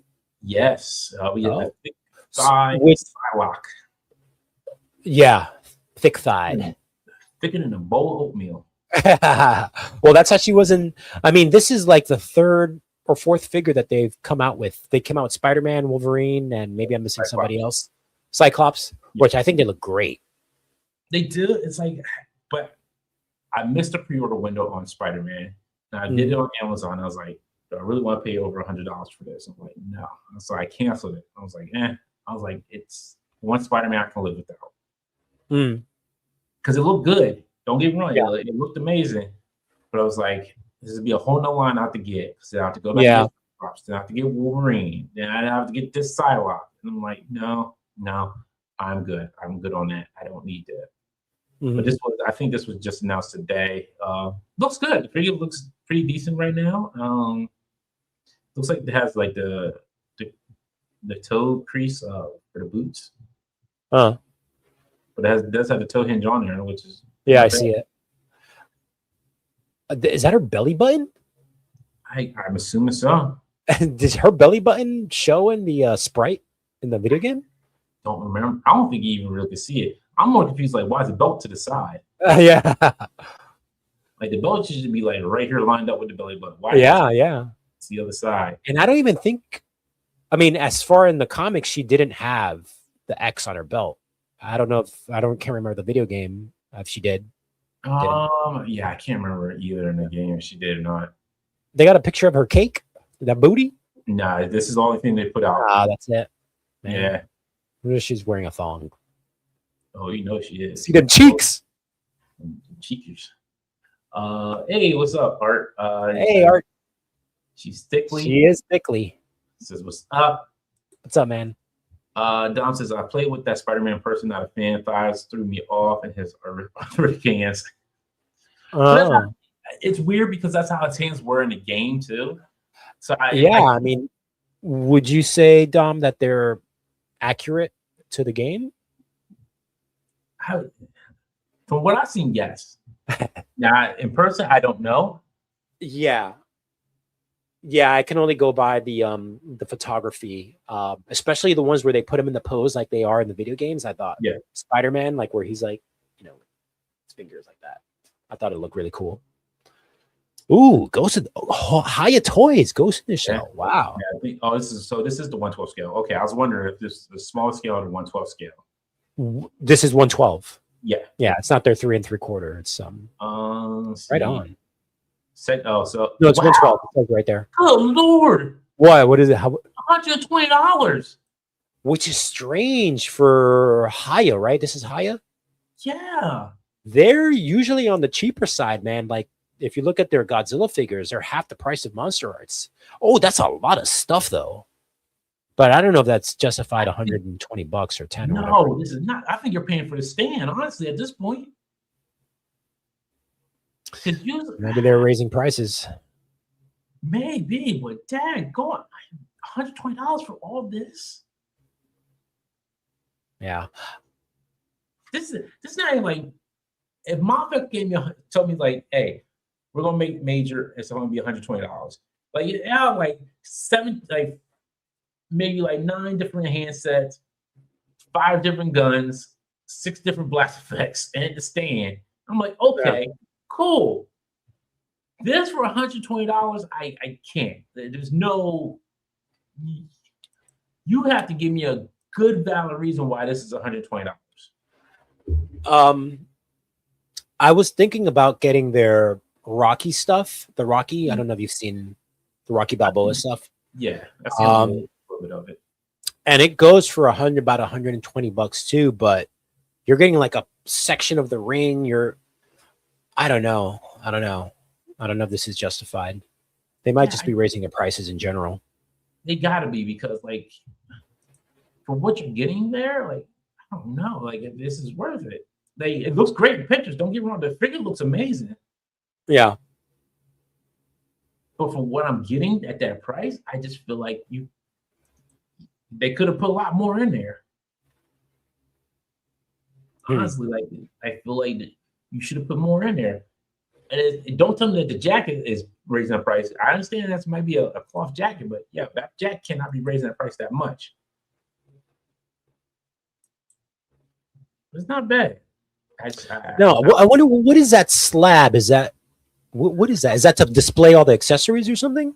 Oh, let's like it looks like you can peg stuff into it. Yeah, I didn't know what that is either. I'm like, let's see.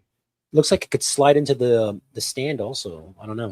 Accessories include 1 rifle, 1 anti-tank rifle, 1 pistol, 1 knife, along with 11 interchangeable hands, 1 effect part, which is crazy. You don't get 1 effect part. You would think for 120 you get like 2 or 3.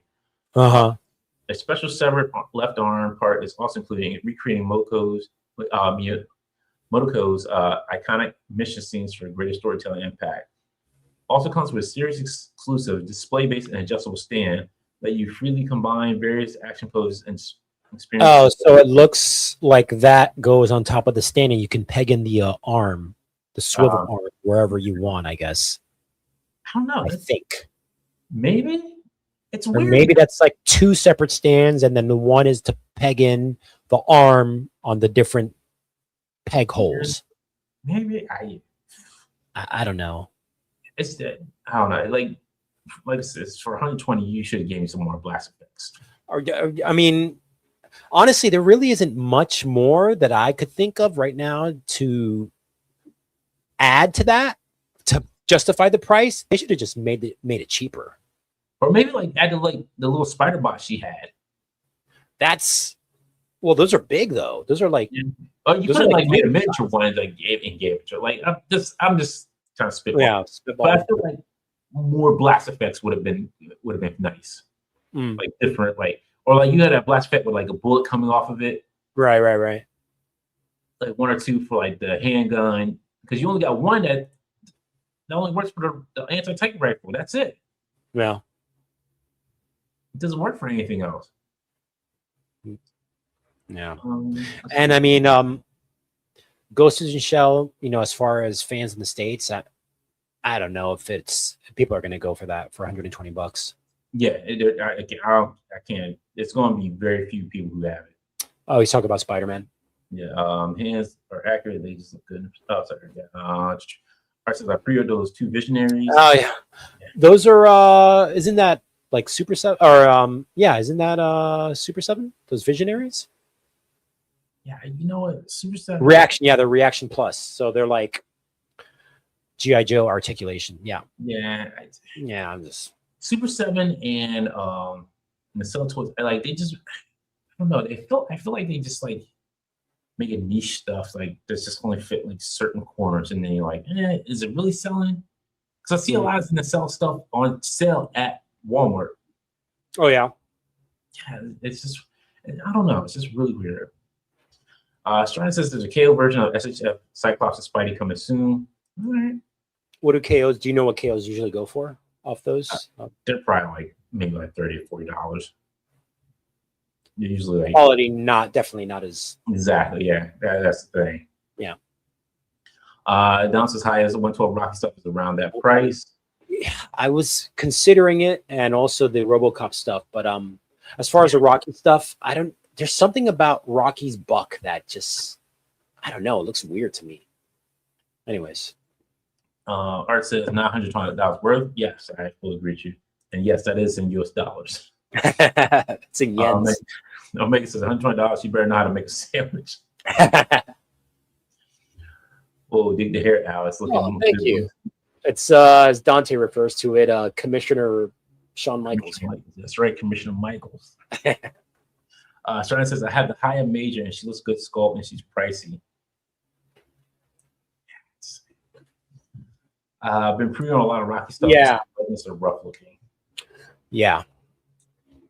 Paul says Haya is trying to be like Figma with the pricing. It's ridiculous. That is very like they're not Figma, because what you're getting for that is not the price. I guess the Godzilla stuff is the only thing that's not pricey, because you can get a Godzilla Haya for $60, like just a regular Godzilla. Yeah, I'll take my chance with a Godzilla than with Major. I'm sorry, I'll skip out on that. Don says I think it's 2 bases, 1 flat, and 1 box. Okay. Okay. Paul says you can peg it in. Don says also Chelsea Bugsy has those in sell comedy figures at a store for years, marked down to $17. Yeah, it's weird. The sell figures don't move like that. I've not seen them like really like move unless they're like deep discounted, and people are like, oh, okay, now I can go get them. Oh, look at this! I saw this yesterday. Yeah, Don told me about this. He was happy you can grab one of these. I'm in on that whole pack. Oh, they actually took pictures with her. That's hilarious. That's a fun 3-pack. Yeah. I'm into that. I like how they included that ruffled shirt that Piper wore for a very short period. I think he only wore it on he might have worn it in the ring, like doing an interview in the ring, but I only remember him doing it in a Piper's Pit. But that Captain Lou, man, I'm in on that. Yeah. Dom says he's only getting it for Cindy. You know, needs to say.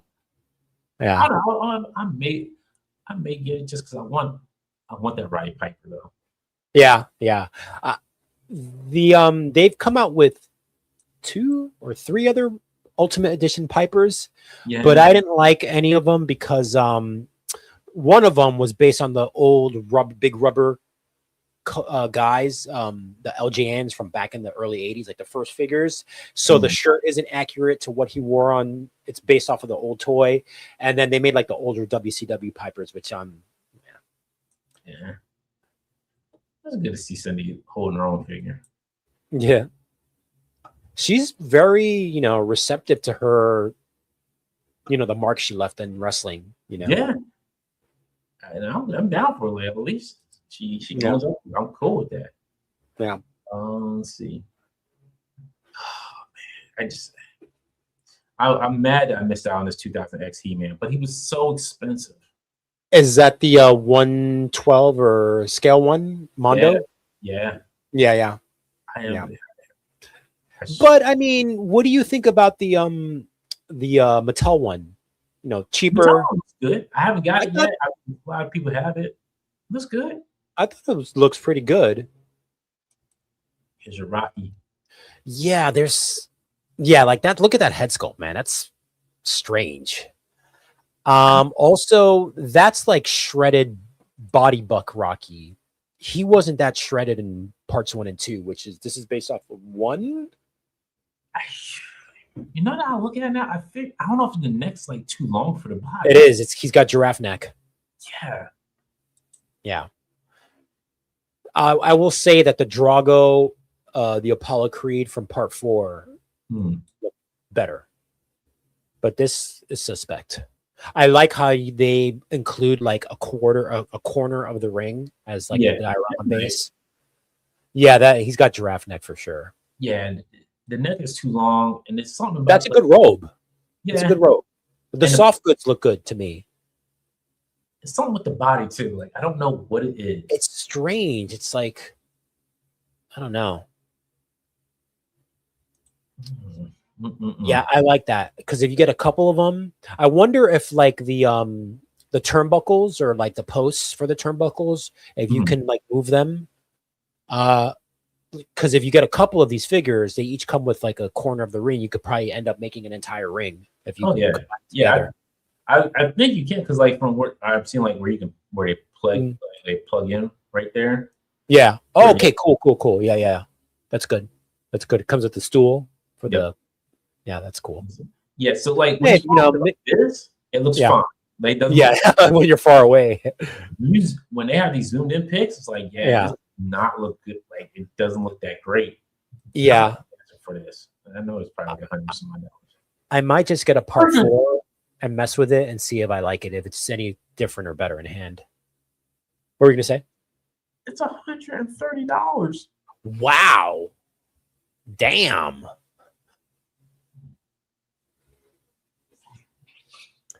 Have lost their damn mind. They lost their damn mind.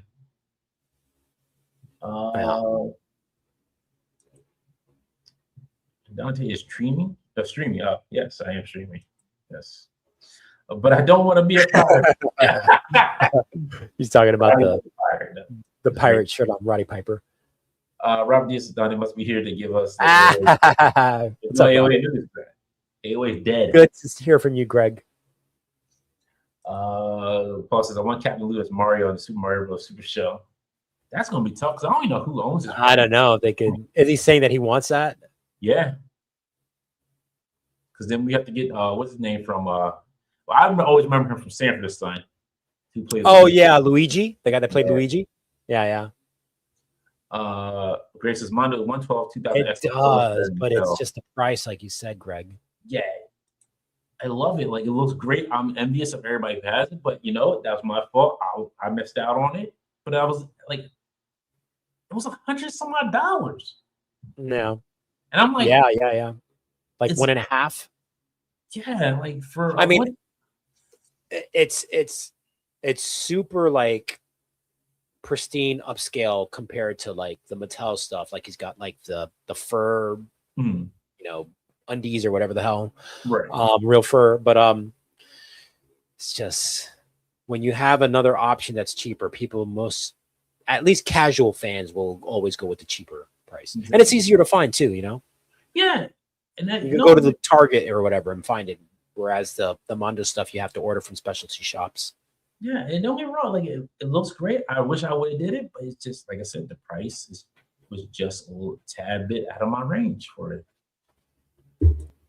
Dom Green Chronicle movies figures are solid. The gloves feel kind of small. Rocky. Also, well, I mean, 1.6, man. I'm a 1.6 guy, or maybe you don't. I'm always going to go with 1.6. There you go. Paul says I could justify the 112 He-Man, but I have the 1.6 and he's great. Yeah, Paul, I seen. Yeah, the one that you have is amazing. I could not justify the 112 though. He looks great. The 1.6 I have, and he's great. Alex has Grace says Alex has young Megatron started ogling your sideshows yet? Yeah, she's. I mean, my toys in general. Whenever she comes to my studio, she's always like, "Ooh, toys!" And she herself is becoming something of a toy collector. I just got her the gem from Gem and the Holograms that Mattel or at Hasbro or one of those companies came out with, where it's like a same looking gem from back in the 80s, but like a modern buck, more posability and stuff, makes sounds, the base does. So she's into that now, and she's actually into She-Ra also. I've been showing her all the old cartoons, and she's a big Bluey fan too. She loves Bluey. That's like her go-to. and she's got a whole bunch of like the little figures with like their house and the supermarket and the car and all that stuff. Yeah, and I'm trying to teach her to take care of her toys. You don't have to keep every box, but just keep your toys in good condition. Put them away when you're done playing with them, so that way you don't break them or anything. Don says, I think part of it could be Stallone. Isn't he like notoriously tough with licensing? He is, which is one of the reasons why he has his Sly Stallone shop on his website, where everything, the things that he's directly involved with, he sells through his shop. I didn't know that. Yeah. He's got some awesome 1/6. Some people that I know, like the sculptor, I don't know him personally, but I've talked with him online and stuff, and good work with the 1/6 stuff that he's selling. Officially licensed stuff. Mega Weapon says, you see the new Ultimate Edition Goldberg? Yes. No, I did not. I missed that. Yeah. They Mattel did like a little live stream thing, and they showed off the new Goldberg that's coming out, and he was showing how he could pop off at the waist. So, which is great for customizers like me. Like you don't have to like crack the torso open if you want to give a certain character the ultimate articulation. You can just pop off at the waist, and so he's still a dangerous person, you're telling me. Yeah. So hopefully from now on, with all these new Ultimate Edition figures that they're coming out with, they'll have that feature, so you don't have to destroy anyways, it is a game changer, Dom. Brett's not going to be having that because he's still a dangerous worker if you pop him off in the face. Yeah. Now this one I did not know that they were doing. Yeah, NECA's getting back into the Predators. They slowed down a little bit. They've always come out with Predator stuff, but they're ramping it up a little bit more now. No, I did like Badlands. I did like the movie. It was enjoyable. I didn't see that one. I liked Prey. I thought that was really good. That one I did not see. Oh, really? That one was good. But I've been meaning to check out Badlands. I haven't not watched it for any particular reason. It's just I just haven't gotten around to it. Yeah, I think everybody was kind of down on it because it wasn't like a Predator movie. Well, I mean, the Prey wasn't really like a Predator movie either. In that the roles were kind of reversed. I don't want to give anything away, but with this one, it wasn't like he was hunting anything in Pacific. Okay. Like the beginning, when you watch the beginning, you're like, okay, so this is what happens. All right, cool. Okay. But it's just like it wasn't like where they found a person and they're specifically hunting something. No. Bart Simon is raving about the ending. I mean, he says like, "Oh shit," and I wonder if he means in a good way, or I think he does. Yeah, the ending was wild. The ending to it was wild. That's right. We'll go over it. He split her at the face. Do that because that's Brett, baby. That's Brett all day. Oh my goodness. Yeah, that's Brett.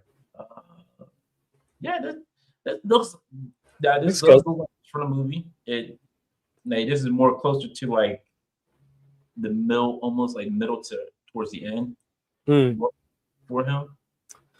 Yeah. But yeah, don't look that bad. Yeah. Let's see, what does he come with? Okay, it comes with the whip. And a couple of hands and nice amount of accessories. Yeah. So I wonder if this mask pops off and then you can pop these faces. No, I think it might be just a head swap because he's got like the separate accessory mask there. Right. So I think it might be just like a head swap. Really, because these don't look like full head. This is not the full head. Oh, those look like plates, right? Like face plates, right? That's what I was wondering. Oh, you might be right about that then. And then these pop on. Yeah. It might be a faceplate pop-off switch thing. Let's see. Probably not a whole lot, much more. Screw tight. Yeah, I saw that Punisher 112. Yeah, $125. So like I can justify this as $125 Well, because they give you so many accessories with this. Exactly. Hands. The only thing I don't like about 112 is like I think their display stands are whack. Yeah. Their arm and actual base. I'm not Well, I mean, excited about the way the suit looks on him. mm, No, this just feels like something's off. Like it doesn't like. I understand what they do with the bodysuits, uh-huh. but like it feels like this is like, hey, you know, this is a zip up suit and like it zips up in the back, and I'm gonna go there and throw it on. So are you saying that you think the suit should have been a different material? Maybe I don't know. This There's is one of something the is first, like, off about it. Yeah, I don't like. So it's fine sometimes. There's times that suit these cloth suits look good. And there's times, No, like, yeah. You're right about that. pajamas. Yep. Yeah. You are right about that with Mezco 112 stuff. Yeah. Like Yeah. the Spider-Man I had, the Sanchez Spider-Man. It looks like Spider-Man in a suit. It Uh-huh. doesn't. It doesn't look like somebody's cosplaying as Spider-Man Uh-huh. in a suit. It's Spider-Man in a suit. Yeah. Sometimes, like with their cloth gear, it looks like, hey, I'm cosplaying as Green Goblin or as Spider-Man or as the Joker or something. It just doesn't always feel right. Yeah. This is a pretty dang good arsenal he comes with, though.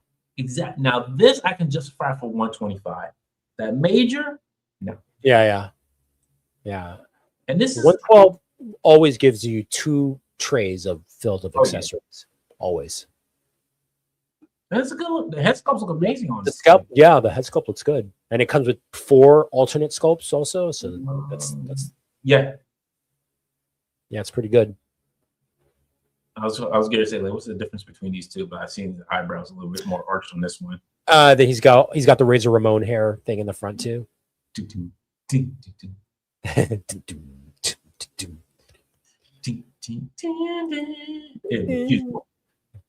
Oh, look at my girl. So we were talking about this on Wednesday on Unboxing Art with this one, and we were just talking about because there's a whole bunch of different sets for this one, but we were talking more about the alien itself. About the alien warrior. Yeah. Like how it looks like there's a rubber overlay underneath. A rubber what? Like it's like rubber underneath the heart. I don't know if it's a rubber here. Yeah. I had the aliens. I had the Big Chap. I had the original Alien Warrior, and they were kind of like rubbery suits on top of a buck. Okay. And the problem with those old ones is that the rubber had started deteriorating. But Hot Toys has been using a new kind of rubber suit when the character calls for it, which they say will hold up better over time. But I think they've only been using those new rubber bodies for like the last few years, so time will tell. Right. I like the sheen on this warrior, but that Ripley is going to come in 2 different versions. It's going to be the artisan, which means the real hair, the faux hair, and then the sculpted hair. And I don't know if they went up for pre-order, if she or they went up for pre-order yet, but I'm sure that artisan edition with the real hair is going to sell out pretty quick. Yeah, we talked about that like on Wednesday. I'm like, it's not bad. It's like it just doesn't look like Ripley in the face. Yeah, no, I think it's the hair for this version, the sculpted version. I think the hair, because if you look at the artisan edition one with the real hair, I think it looks pretty dang good. Good. I mean, that's sculpted, yeah. Yeah, and then see, even with the real hair, that's the artisan right there. Yeah, it's still. You think it's off? I think when we looked at it, it was like when we looked at the picture of like what Scone Reaver looks like and what this looks like, it was kind of like the jawline was like too wide. I think it was like too wide on this. Oh, okay. So it was like, it's like you close like far away, you probably it's like, oh yeah, that's Ellen Ripley. Yeah. Close up, you're like, who? Yeah. So, is that Sogi Weaver? Sogi Juice Weaver? That's Sogi Juice Weaver, right? Sigourney Weaver's sister, right? Yeah. Um, well, I mean, you Everything know else. what, man?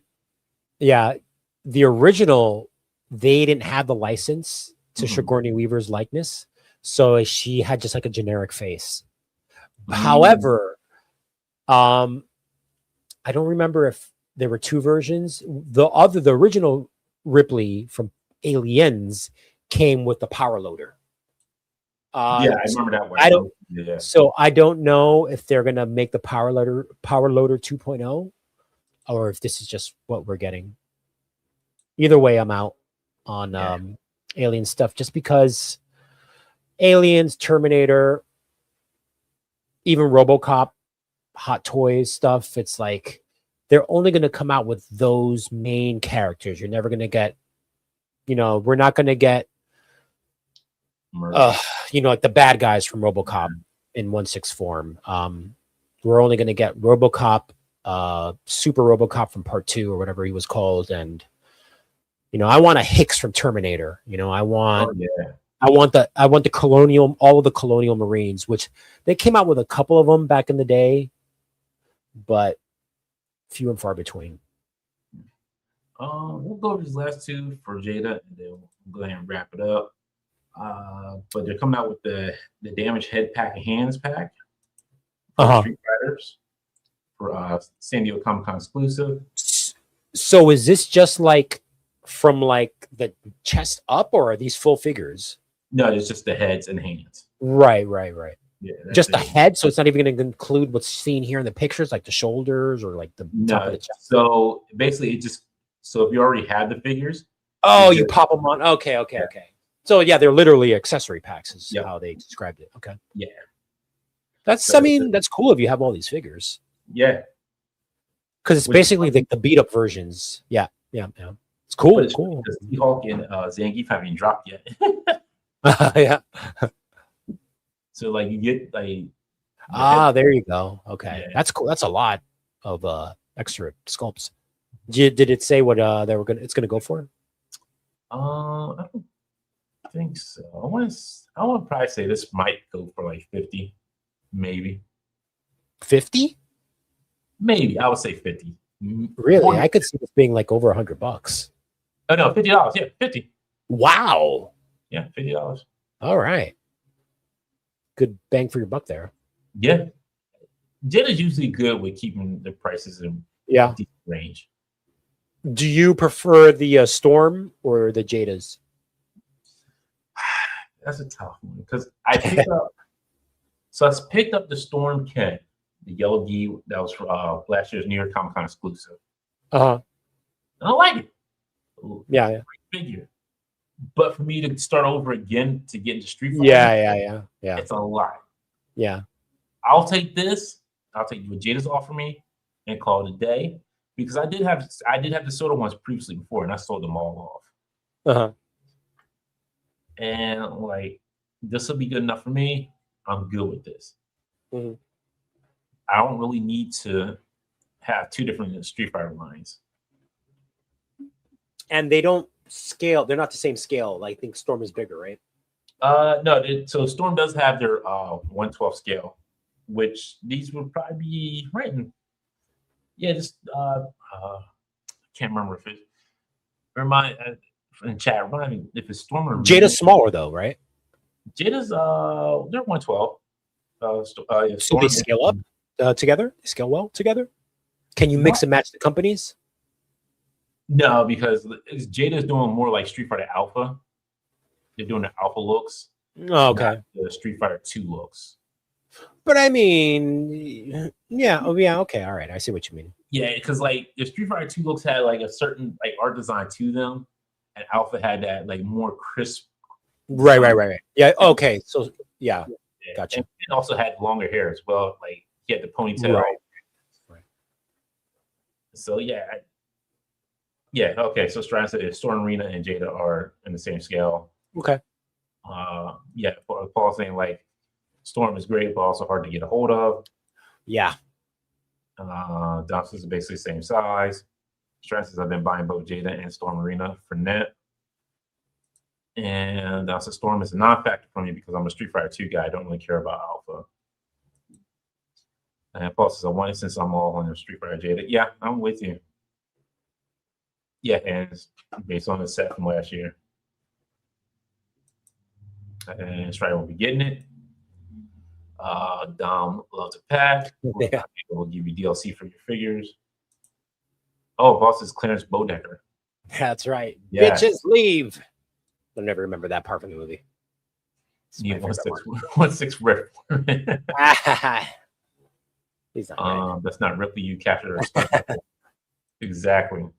Yeah, and like we were saying on Wednesday, like the jawline looks off on Ripley. It literally looks off on her. Street Fighter Alpha is prequel to Street Fighter 2. Is it real? I thought it was a sequel. Yeah, I thought Alpha was a sequel because They came out after. yeah, because Ken has a longer hair. Like everybody's a little bit more right, and then you have Rolento in there. I think Rolento was in there. I forget who else was. I jumped off the Street Fighter train after 2. Yeah, and it's wild how much of a difference there was from the I think the Japanese version to the American version too. Mm. But I do want the Sakuma too. This is going to be another San Diego Comic-Con exclusive for Jada. I like this colorway better because he has the white hair As opposed to the red hair. Yeah, I don't know. This one to me, I feel like it's a better look.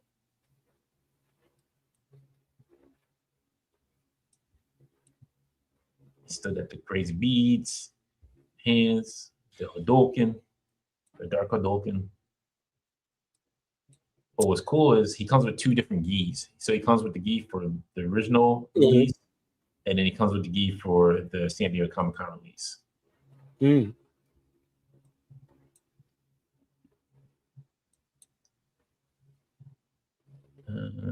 It's only a 2-year difference between the 2 games, but different art styles. Yeah. Yeah, so yeah, as you see, it comes with the one for the original. Oh, that's release. cool. Yeah. I see what you mean. Yeah. And a set of hands on a different head. That's cool. You can swap out his gi like that. Yeah. Yeah, so I'm excited for this one. This is going to be one I definitely need to have. But I think that wraps it up. Like, there's not too much else. Super 7 Godzilla. Nah. It's just another version of their -1. Yeah. Mega Man. We saw that. Yeah. Doc Samson, which is pretty good. Like, yeah, look at that. Let me see that Haya Toys. oh, This is what is this Mondo? Oh, it's the 1/6 scale. yeah, so they did put her back up. No, this is the 1/12 scale. Sorry, this is the 1/12 scale. Okay. Yeah, 2000X 1/12 scale. They did put her back up. So for they are good looking figures, man. Look at how she's got the real fur on her boots. Yeah, if I had He-Man, yes, I would get her. She comes with Orko? Yes. Oh. Yeah. Yeah. That's cool. Cool base. Yeah, great. Like both the figures look amazing. Yeah. Orko and Tila look great. Again, if I had the He-Man, I would be on for Tila. I don't have him. Yeah. Getting her. If I wanted to spend the extra loot and I had to choose between this Mondo 112 and the Mattel, I would go with the Mondo. Yeah. And that's the thing. That's what stopped me. It's 125 for her. I mean, could you justify 125 for this as opposed to the 120 for the Hyatt toys? Yeah, definitely, because I know what I'm getting. I feel like with Mondo, I know what I'm getting. Click on that one that comes with all this stuff. 2 sculpts, 2 pairs of hands. I mean, you're getting Orko also, which is a figure onto itself with a stand, clear stand. Yeah. Quality is going to be great because Mondo puts out good quality stuff. Oh, yeah. It's just like, but then again, it's like you're only going to get a couple of these figures in the line a year. Yeah. I Yeah, think. which I can deal. You know what? I can deal with that. Right, because you're not going to be spending as much for the yeah. See, are you trying to talk me into getting this shit, man? Come on. First, you got to find He-Man. That's the problem. Yeah.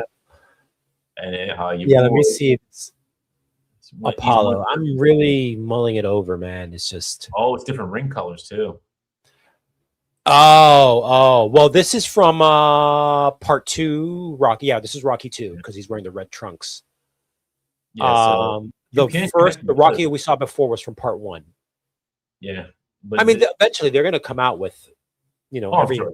all the versions from all the different movies, so you will be able to match it up like the rings. It's just that's pretty cool that he's got the practicing gear stuff, the diaper. Well, you know what? It's funny how they got his face and body. They got it right. Yeah. Yeah. And well, is that gooseneck on him too? I'm just trying to. It doesn't look as bad as the Rocky, right? Yeah. He also has his shirt on. Yeah. Right there, it does look bad. Yeah. You take your shirt off, it's like, like that's pretty easily modifiable, but you shouldn't have to for $120. Yeah. Dom says the Apollo from Rocky 4 can work for Rocky 1 too.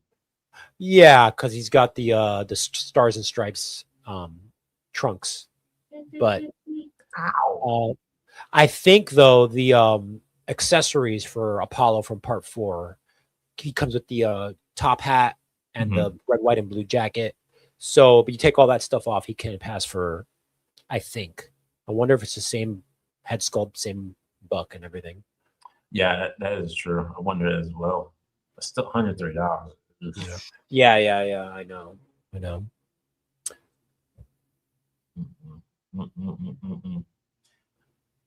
Would not be me. No. All right, we'll go ahead and wrap it up. Thank you again for joining me, Alex. It's been great. Good time. Yeah, it's been good catching up old times. Check out Alex online and I had 77 on Instagram. Yep. Also check out Wednesday night from Unboxing Art. We talked with Quaid from Corsair Creations. It was great hanging out with him. I gave him some new advertising promotions for his Pirates figures. Are you guesting on there pretty regularly on Unboxing Art or just Yeah, usually. Cool. Depends on if the train gets me home in time. Yeah. Depends on what time that train gets me home, then I'm like, all right. I'm too tired. I'm like, yeah, I'm not gonna make it for this one. Yeah, I know. We're old because we're old. Exactly. Well, I get home super late too at this point. Oh yeah. Yeah, I don't get home until probably like 6:15, 6:30. Yeah. By the time you settled in, it's like, all right, eat. What? Damn, it's time for to go to bed. I just watched the. Dude, I know what you mean, man. It's like once it's like 11 o'clock, I'm like getting sleepy eyes. But my schedule's pretty locked in. It's like the same shit every day. Wake up, take baby Megatron to school, work, cook, baby bath, bed. Exactly. Yeah. And it's I have very little time to spare, unless it's like really late and I have the energy to stay up that late. But most of the time I don't, unless I'm like asked to be on a podcast with an old friend. Welcome back anytime, sir. Anytime you want to come back, let me know, man. Hey, man, this is your show. You got to let me know. Look, look. This is your show. This is your show too. Oh, thanks, my heart. Oh, my heart. Real quick, forget I did post up a YouTube short showing off the 3D prints. So please, if you can, go check that out. If you haven't, subscribe to the channel. Always helps. Other than that, I don't know when the next show will be or what's going to even happen on the next show. Like I said, I'm just doing this sporadically. It's not going to be every Friday. I'm just can't do it every Friday. I'm just tired. I'm tired. I'm old. I work with children. I'm kidding. But yeah, it's great seeing you again, Alex. Great having you on. Thanks, man. Good seeing you too. Everybody have a great weekend. Hope you had a great day off and enjoy the weekend. Have some fun. I'll see y'all later.